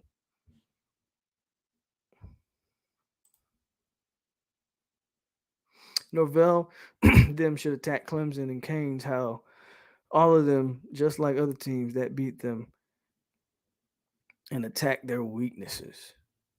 When it comes to Miami, I honestly believe we could just line up in our traditional stuff and run the ball at Miami. Honestly believe that, because that's what I've seen every team do to Miami at this point. Just line up and run it at them. But I think we can stop and run. I don't think DJ's run the ball by himself is going to be this. He has to throw the ball, and he can't throw it worth a lick. That's why you run that 7-man front. Clemson doesn't have a run game. Our strength is against the run. Clemson could be fools to try that strategy. I just disagree. I just gave you examples of quarterbacks getting over 100 yards on us. I'm not saying line up with your running backs and try to run it down our throat. I'm saying use DJ as running. If I spread, I'll tell you this right now. If I spread Florida State's defense 5 wide, tell DJ to do a 2-step drop back, act like he's throwing, and then go, that's going to be open all game. Because our linebackers can't cover it, and they have proved that they can't cover it. DJ will not be able to chase down the other DJ. Our DJ won't be able to chase down their DJ. That's just the way it is. And we're kind of getting off topic here, but that's just how I feel. I've seen Sam Howell and I've seen these other guys do it to us. I think you guys think I'm saying just line up in an I formation and try to run it at us. No, obviously, no, not. I'm saying you pretend to spread the ball out and have DJ run. Man, our linebackers ain't going to be able to do nothing with that. They've shown that.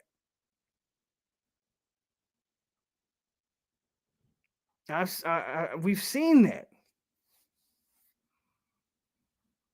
The linebackers ain't disciplined enough, then they're not athletic enough to contain it. That Syracuse running back, I don't know how fast he runs, but come on. We saw this dude running away from our defense, man.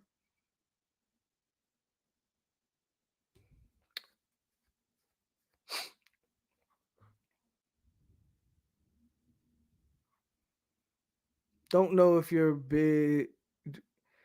I think we could probably give the special teams, a F. Yeah, we'll move on from, because we kind of got off topic, but special teams has been obviously the kicking game hasn't been consistent.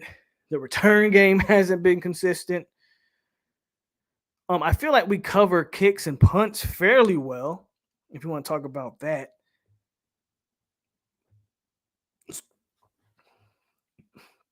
So I don't want to give them a total F. Maybe a D. I mean, but we did get a kick to win the Syracuse game, so you got to give them credit there. So I'll go C-. Like, it hasn't been great, but it's not like the special teams hasn't won us a game. We only won 2. So we got to credit special teams for winning us one of those 2 games. So that gives them something right there. That gives us something right there, but I'm not going to waste a lot of time on special teams. What I do want to get into is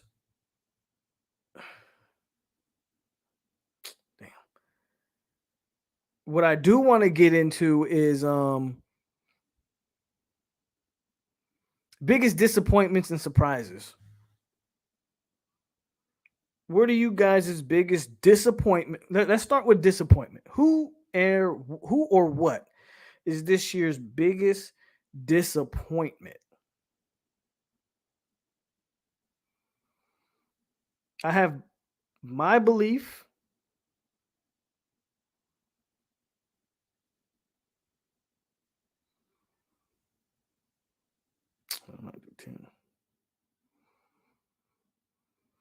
Right, I got my belief. There's a few of them, I think. And we're going to talk about coaches separately. Let's keep it players. What player do you think has been your biggest disappointment so far?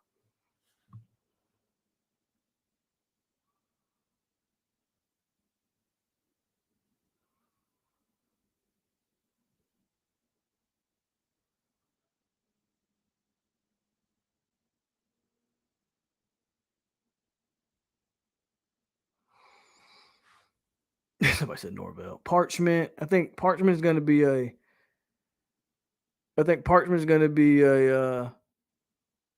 Parchment Gainer. Okay. So yeah, let's do an offensive and a defensive one. Parchment and Gainer. Those are I think that probably would be the consensus on most people. Someone said Milton, and I get it. I actually get Milton. You know, I'm not going to defend it. I get it. I get why someone would say Mackenzie Milton.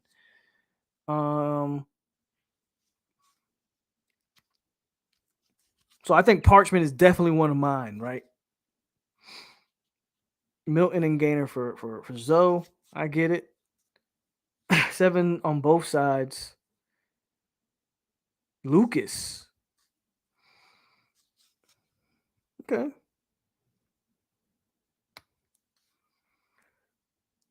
I'm with the Parchment group. I'm with the Gainer group because I think we hyped them up, especially Gainer. We a lot of us hyped him up. I'll be the first to admit, like, we hyped him up. LT on offense, Miko on defense. Interesting about that.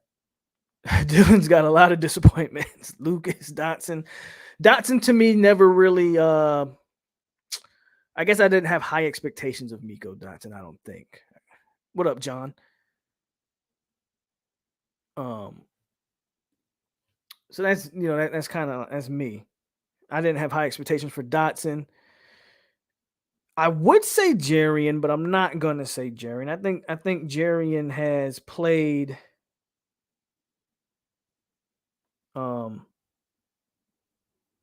Did I get the email? Sorry, I'm kind of multitasking right now. I didn't get it. I think Jarian didn't play a lot in the beginning because he was still coming off an injury. Played good against North Carolina, right? So you got to give him that credit.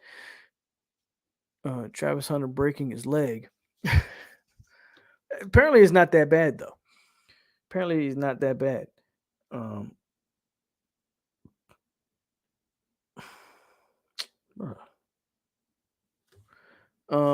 Milton gave all he could. Really, couldn't call him disappointment. Dotson needed to be off the team.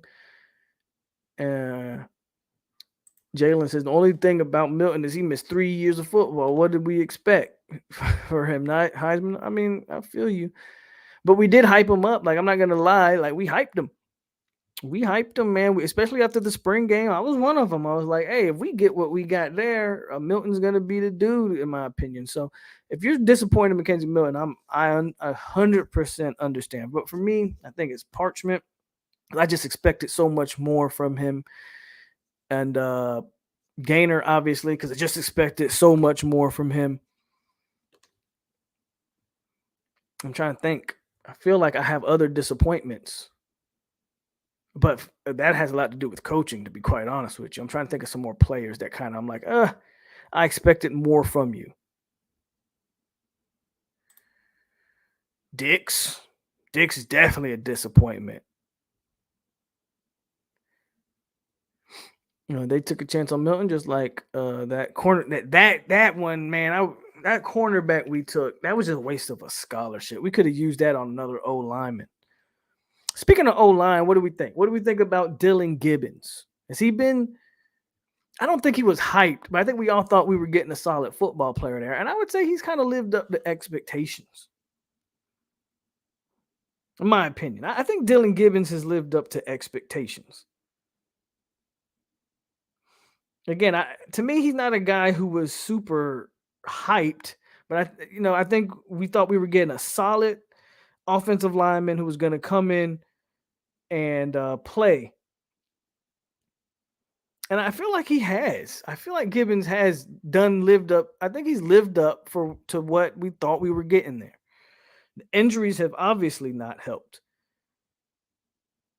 Obviously.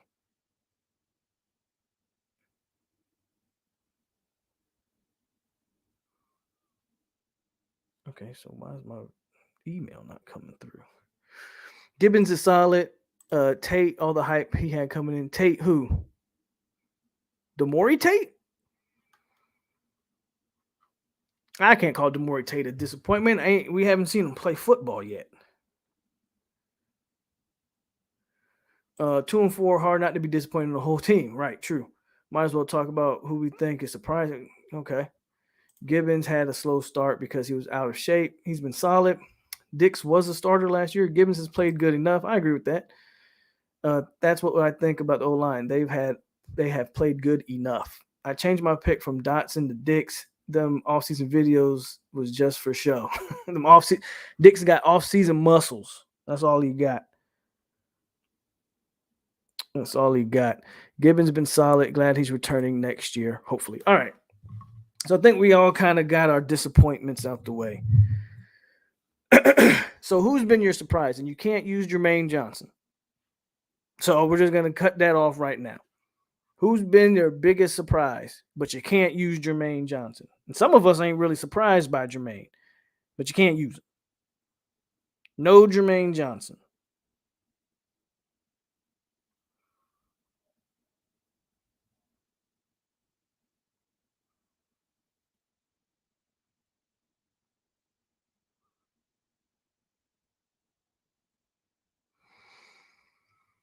Ward, I think everybody said Ward. Shout out to Trayshawn Ward. Matter of fact, you can't use Trayshawn Ward either. I forgot. You can't use Trayshawn Ward or Jermaine Johnson. So try again. No Ward. No Ward.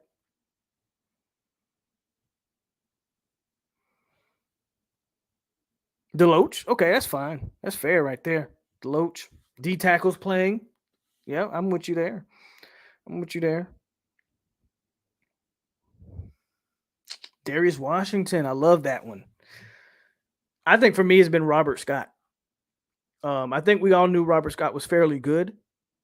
I think we all knew Robert Scott, was going to be the starter. But I double down like when he's healthy. When Robert Scott is healthy, he is easily the best offensive lineman, and it's not close. Easily the best offensive lineman we have on the team, and it's not close. When he's healthy. And the only game he looked bad in was that. What game was that he looked bad in? I can't remember. I want to say it was either Louisville or Syracuse. One of those games where we knew he wasn't healthy. They were rushing him back. He had just missed the previous game. Robert Scott had just missed the previous game, and they rushed him back, and he could barely, I'm watching him barely be able to move laterally on the field. That was the only game where I'm watching Robert Scott, and it was Syracuse. Okay, yeah, Syracuse. I'm like, why is he on the field? Because the offensive line as a whole didn't play very well that game. A lot of that had to do with the fact that Robert Scott couldn't move.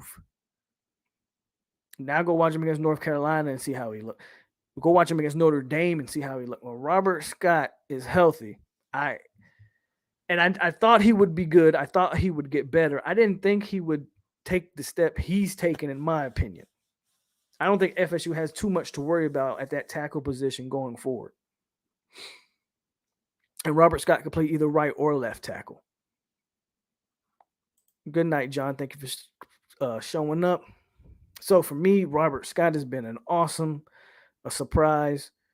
But I like the Darius Washington thing too. He's played very well. He's played very well. And defensively, like Deloach is a good one. But Sidney Williams, man, I got two defensively. I'm going to start with Sidney. Sidney, I know people aren't really high on Sidney for whatever reason. They're not really high on him. They think, I don't know, I guess they think whatever it is they think. But Sidney Williams is a kid who, in his last year of high school, I think he tore his knee up. They didn't expect him to play much as a freshman in his last year. And he played a little bit towards the end of the season. He's really getting his first real playing time here this year. And while some people are kind of like, oh, well, he's not this and he's not that. Well, let's talk about what he is. Because what he is everything that we would criticize Brendan Gant for not being in the right place, being able to cover to a decent degree in space. Like Sidney Williams is going to be a very good football player. Does he need to get stronger and bigger? Sure. But I see when I watch Sidney Williams, a guy who's there, always around the ball, always making plays. And the other guy I got on defense, and again, this isn't really a surprise, but it kind of is because I thought this guy was going to be good, but I didn't think Fabian Lovett was going to be kind of the one-man wrecking crew inside that he's been. Like I had a feeling Fabian Lovett was gonna have a good year, but I thought Corey Durden and them boys last year were gonna have good years. You know what I'm saying? But Fabian, man, I think he's taken a step that I didn't foresee him taking. And maybe that has a lot, and you know what, to be fair, that probably has a lot to do with having guys like Keir Thomas and Jermaine Johnson on the outside to make that inside work a little easier, and vice versa. So I can't stop gushing over the defensive line. I'm not gonna lie to you. But if I had to pick one guy, man, Sidney's the guy who I didn't, if you preseason, I probably wouldn't have thought Sidney Williams was gonna be starting at either safety position. And not only is he starting, I don't think anybody's gonna threaten to take his job anytime soon. Sidney Williams on defense. Sidney solid. Yes, Sidney Williams is a good one. I think if we don't get up 3 to 4 TDs in the first half against UMass, Clemson is going to be a problem. Sidney Williams is going to be a baller. Williams was the last guy I expected to be starting. Sidney Williams is solid. Next year, he's going to be interesting to see how he develops, and love it. He's making himself some money. So we did disappointments and we did some surprises. Oh, Coach Hagens is doing magic. I mean, he's doing his job. He's doing his job. And that's more that can be said for like Dugans or somebody, but he's doing his job. Sidney's solid. I like that kid. And we're going to close up. Last thing, coaches. Now, I'm not going to go over each coach and give a grade. It's going to take too much time. We're just going to go offense and defensive coaches. What we like and what we don't like. And I got to tell you, I'm going to start with the defense. I'm going to do offense for last because I think I might have some stuff to say about these offensive coaches. Defensively, I am not an Adam Fuller fan. And that has a lot to do with just the way he utilizes the back end of his defense. I'm not a fan of it. He puts unnecessary stress on the back end of his defense, in my opinion, which is why FSU routinely gives up big plays. Like once a game, they're going to give up a big pass because, again, he routinely puts unnecessary stress on the back end of his defense, in my opinion. But Adam Fuller, to a little bit of his credit, I think that has a lot more to do with the players than himself, if I'm being honest. I think the defensive numbers are up across the board this year. I think that has a lot to do with the fact that Jermaine Johnson is, again, maybe, I'm not saying he is, but he's definitely one of the top 3 defensive ends in the country, right? So the defense has improved from last year by far. What's up, Jay Hutch? I think that has a lot to do with the front. There you go. That has a lot to do with the front. Again, I think what he does on the back end of a defense, again, puts unnecessary stress. It puts them in unnecessary positions. I feel like he makes things harder on the secondary. Well, they're going to win this weekend. I'm no doubt in my mind about that. So defensive coaching as a whole, what they're doing on the defensive line has been A+. Or A, I know some, but it's been great. Everything after that is very tough for me. I don't like the linebackers at all. I actually am high on my secondary guys, but the results don't yield what I see as in the talent. And that's where I think it's coaching for the secondary. I'm going to give the defense of coaching because I don't want to take away from what they've done on the front. I want to give them a C. I'm just going to give them a solid. They're average. I think this defense is about as average as it can get. Despite what they're doing,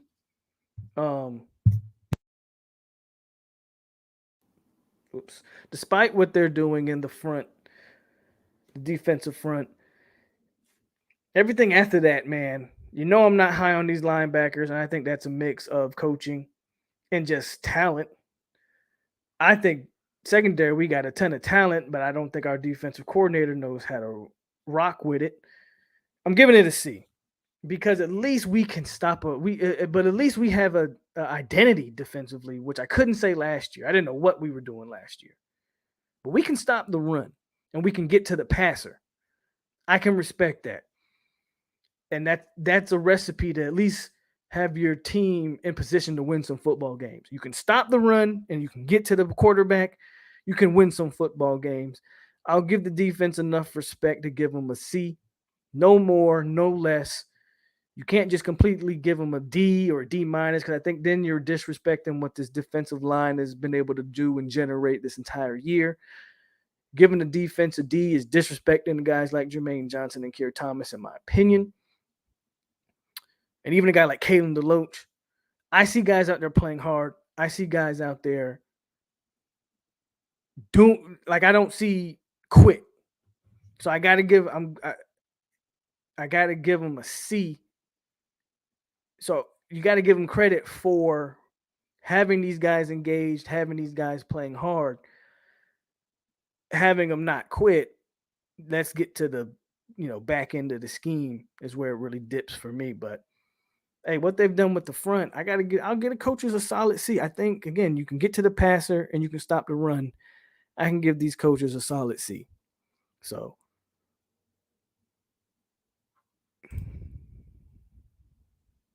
I think I said 41-10. I gave my score predictions early in the week. I think it's 41-10. That's what I think. And then offensively, this is where it gets ridiculous.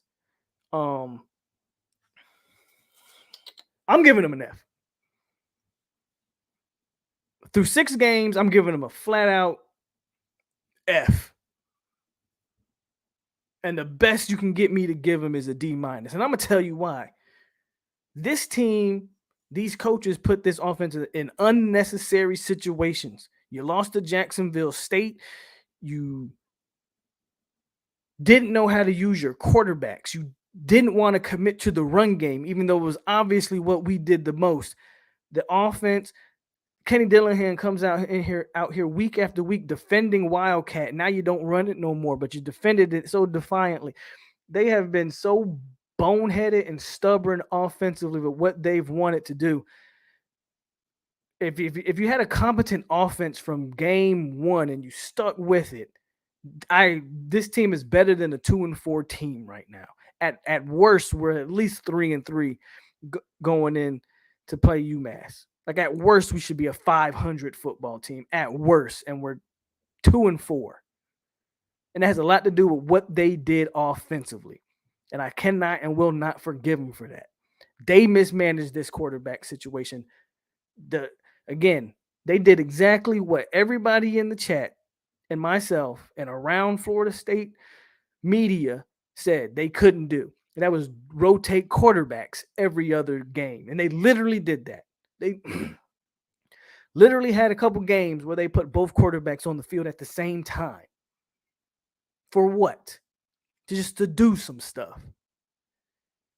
We've known from game one this team can line up and run the football, and they've refused to do it until recently. I got to give them an F. Like there's really no. I don't know how you can defend it and give them anything more. I'm giving them the coaching. I'm giving a flat out F because they have dropped the ball, and we have an offensive minded head coach supposed to, and a prodigy supposed to be at offensive coordinator, a young 30-year-old prodigy who's going to be the next great. Receivers look like they don't know the plays half of the time. Coaching. Atkins is the only one I'll take out that group because I don't want to disrespect what Atkins has done on that offensive line. Because this dude was literally given sticks and twigs, and he's made an entire home out of that offensive line. He was given chicken S, as they say, and has made chicken salad out of that offensive line. So I don't want to disrespect Atkins like that. But everybody else on that offensive staff, oh, and Coach Yak. Obviously, I can't disrespect Coach Yak because your running backs are doing the damn thing. Running backs and defensive line are the two best position groups on the entire team. So I can't disrespect Yak either. But everybody else,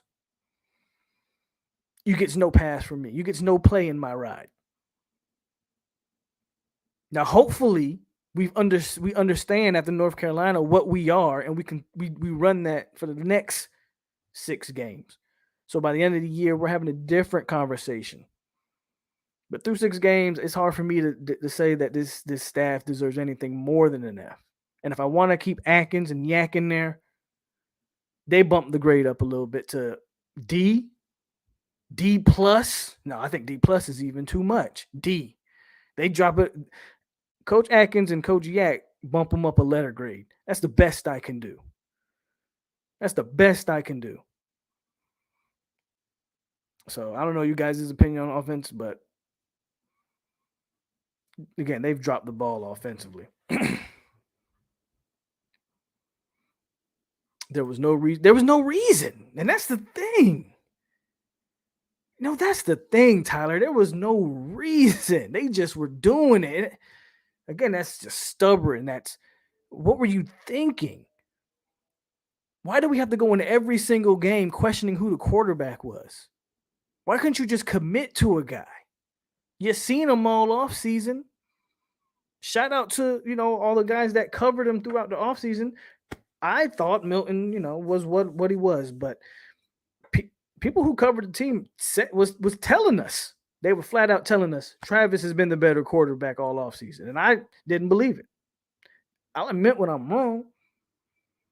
They flat out told us, hey, Travis just wasn't the better quarterback. I mean, Travis was the better quarterback. I'm sorry. So shout out to those guys.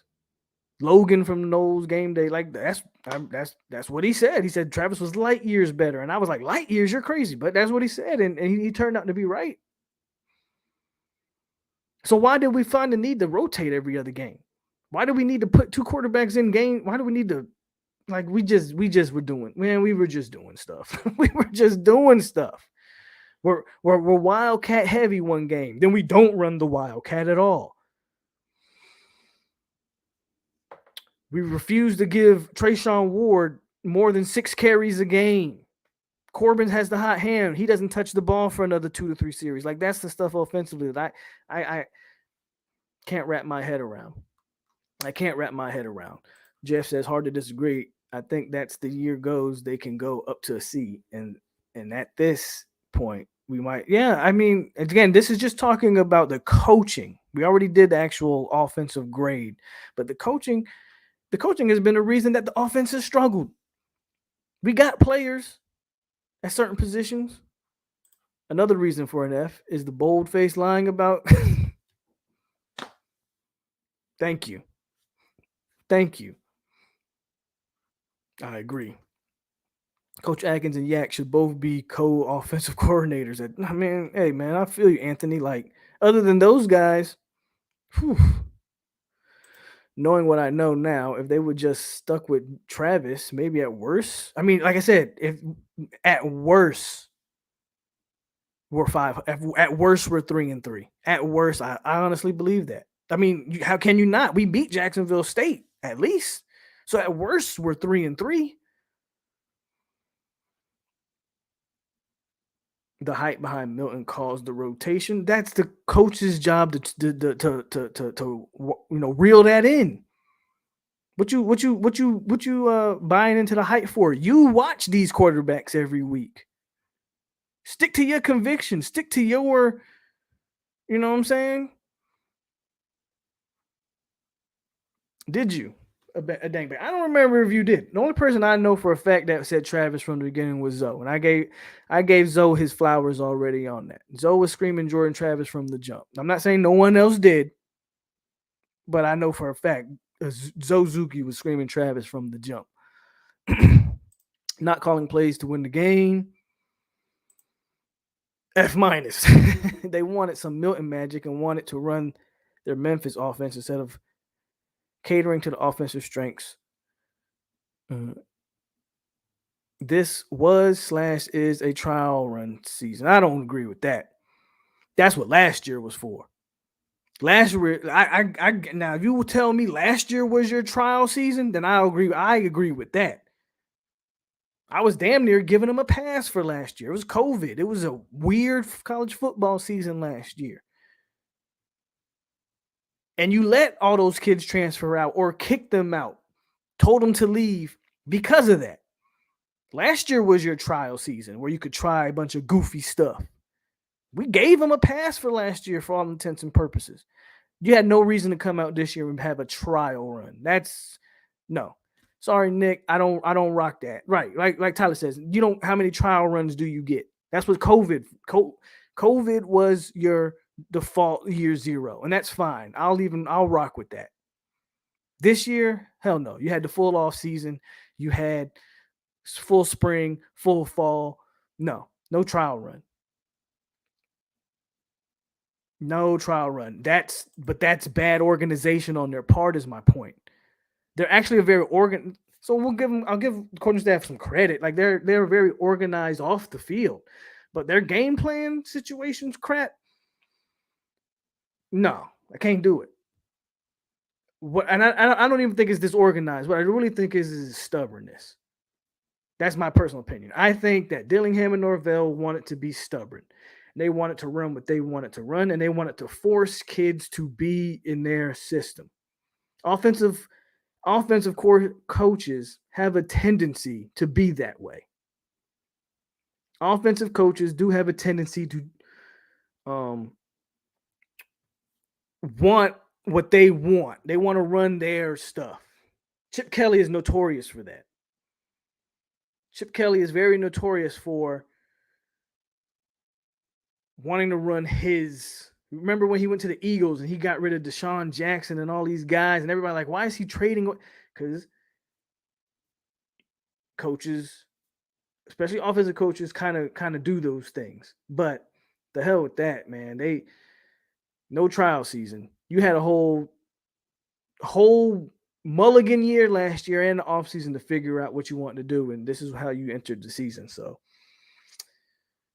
2 seasons, next year's hot seat season, trial, recruiting grades. What are we talking about for coaches? I mean, I think right now because we got 2 decommitments recently, I think we're still in the top 15, but we dropped to like 14 in the rankings. I mean, through the first part of the season, I can't really say they've had a bad. They've recruited what for being 2-4 and only winning 3 games last year. I think you got to give them a positive recruiting grades, but it's really gonna be interesting how they close. But I think that has a lot to do with how we look, because FSU, again, even for being 2-4, we're in a good positions for some good kids. Demore Tolan and Daniel Martin, Marvin Jones Jr., who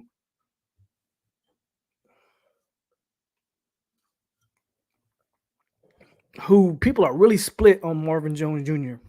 When I talk to people who kind of are in the know, so to speak, there's a group of them that don't believe he's coming to Florida State for the fact that we're not a good football team.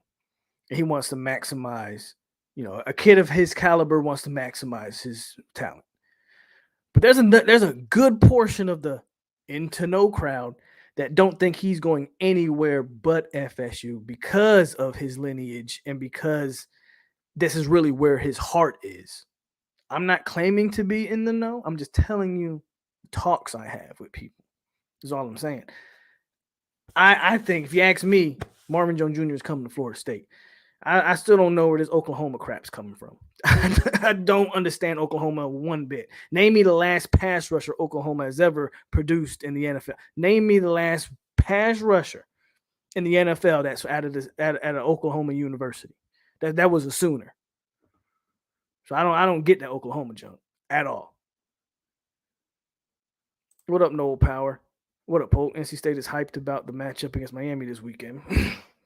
Word on the streets is TVD. I saw an interview with him, so he's been talking a little bit. So I hope he comes out and plays. That's all I can say on TVD. You can't be experimenting in year 2, and you got an off season and Yeah, I agree. Hey, straight up, Dylan. Polk, who should have be most worried about for the rest of the season? I say NC State is probably. I mean, most worried about NC State might be the best team remaining. I wouldn't sleep on the Gators though, and you can't sleep on Clemson. I think that Boston College game is looking a little bit more winnable though. 6-6 and go to a bowl. If we go 6-6 and get to a bowl game, I think we in there, baby. I think we in there for a lot of these kids, and I that's what I hear. Either there's two sides. People that there's no kind of in the middle when I talk to people. No one's like, there's a good chance, but he's kind of playing. I hear he's a Seminole or nah, he's out of here.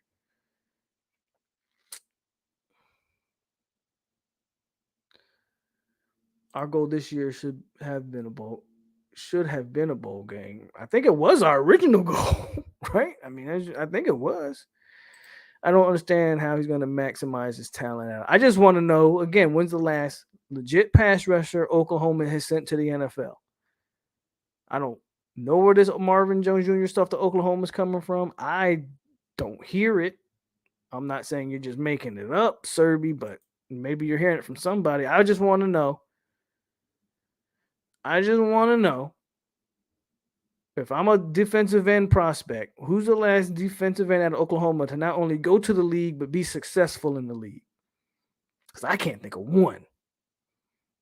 I can't think of one pass rusher out of Oklahoma. I'm pretty sure y'all will tell me, though. You think John Ward said Leroy Selman? Is that the answer to my question, or is that something else? Because, bro, I don't even know who that is. So hold on. Let me look up Leroy Selman. Where's Google? Okay, let's go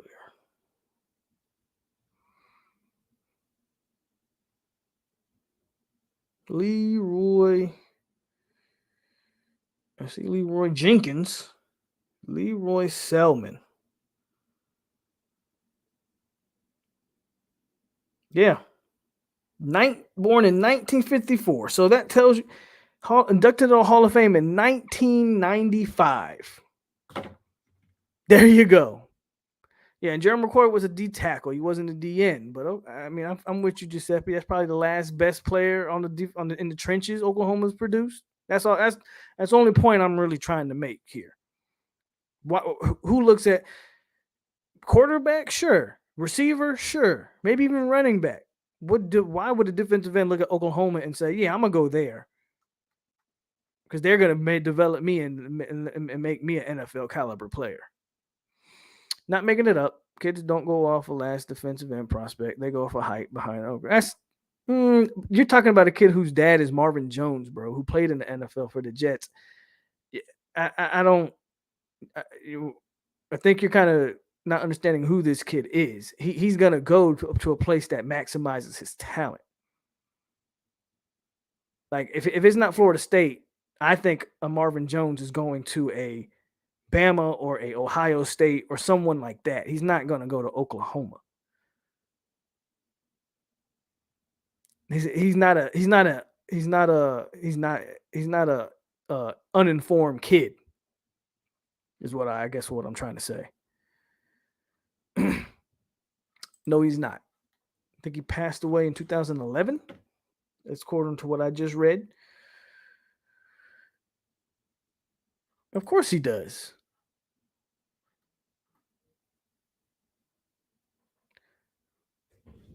Correction. They go off of a defensive end prospects, but if they believe themselves, they will be anywhere. Gerald McCoy, Jermaine showing out has got to mean something for Marvin Jones Jr. So, yeah. So, again, I'm not saying Marvin Jones is going to be here. I'm just telling you conversations that I hear, and I think we're in a good position. and that just went off of that recruitment question. Like, FSU's in a good place for some kids. Armelia, like his dad, there's another legacy kid, just posted a picture with him and Bobby Bowden on his Twitter. And I'm thinking to myself, if I'm Julian and then my only other competition was LSU, and now LSU is faltering, come home, bro.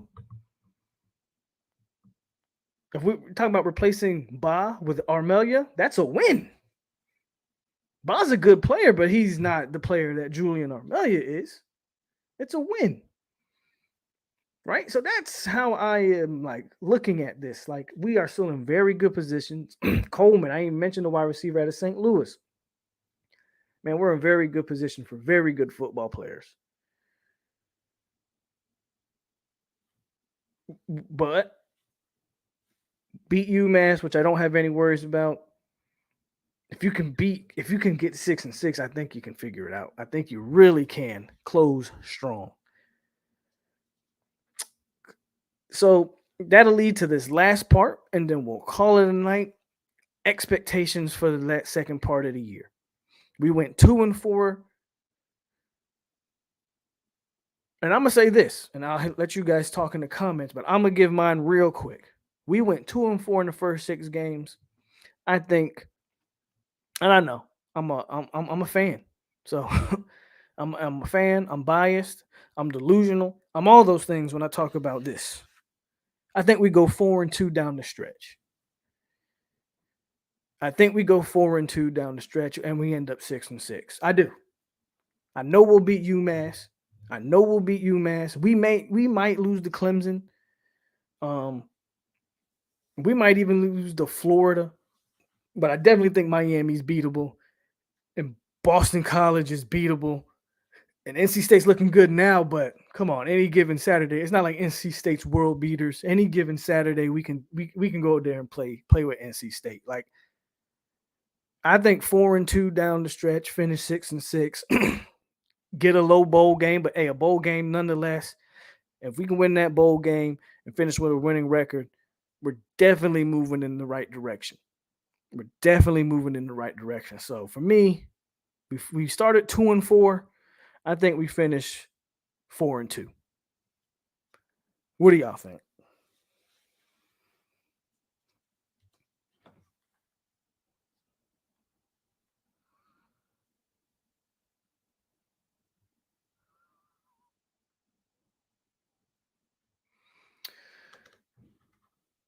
Six and 6, 7-5, maybe. Not realistic. You think 6-6 for sure. I like it. 4-2. We'll be happy with that. I think most people would be happy with finishing 4-2, especially with the way the season started. I think we can do Clemson. If we, I'm telling you, man, if we beat Clemson, if we can beat Clemson, and I know Clemson isn't the same Clemson team, but pure talent-wise, Clemson is still the most talented team on this schedule. Just off of pure sheer talent, Clemson is easily the most talented team on this schedule. If you can find a way to beat Clemson in Death Valley, that's another key. Beat Clemson in Death Valley. If you could pull that game out as a staff, that I don't really have faith that they can, but if you can shut me up and you can win that game, it's hard for me to not think that Florida State couldn't win any game on the season. Like, seriously, I'm kind of trying to lean that way, Peter, without really leaning that way. But if you can beat Clemson, who's to say you can't win on you can't close the season out eight straight wins? And I know how crazy it is to say that. I know people are gonna be like, yo, y'all need to slow down. I get it. I wholeheartedly get it. But I'm picking us to go 4-2, and I don't even expect us to beat Clemson. I think if we can beat Clemson, you got a hard time convincing me that we can't beat anybody left on the schedule. Because regardless how Clemson looked, I'm just talking about sheer talent. They are the most talented team left. Beat Clemson in Death Valley. You got a hard time convincing me that they can't beat every other team on that schedule. You really do. Yeah, and I agree with Jeff. Like, and if you beat Clemson, maybe you don't win out, but 7 games is a definite possibility there. If Travis stays healthy 4-2, do you think we keep Fuller? I don't think Fuller's going anywhere, whether I want him to or not.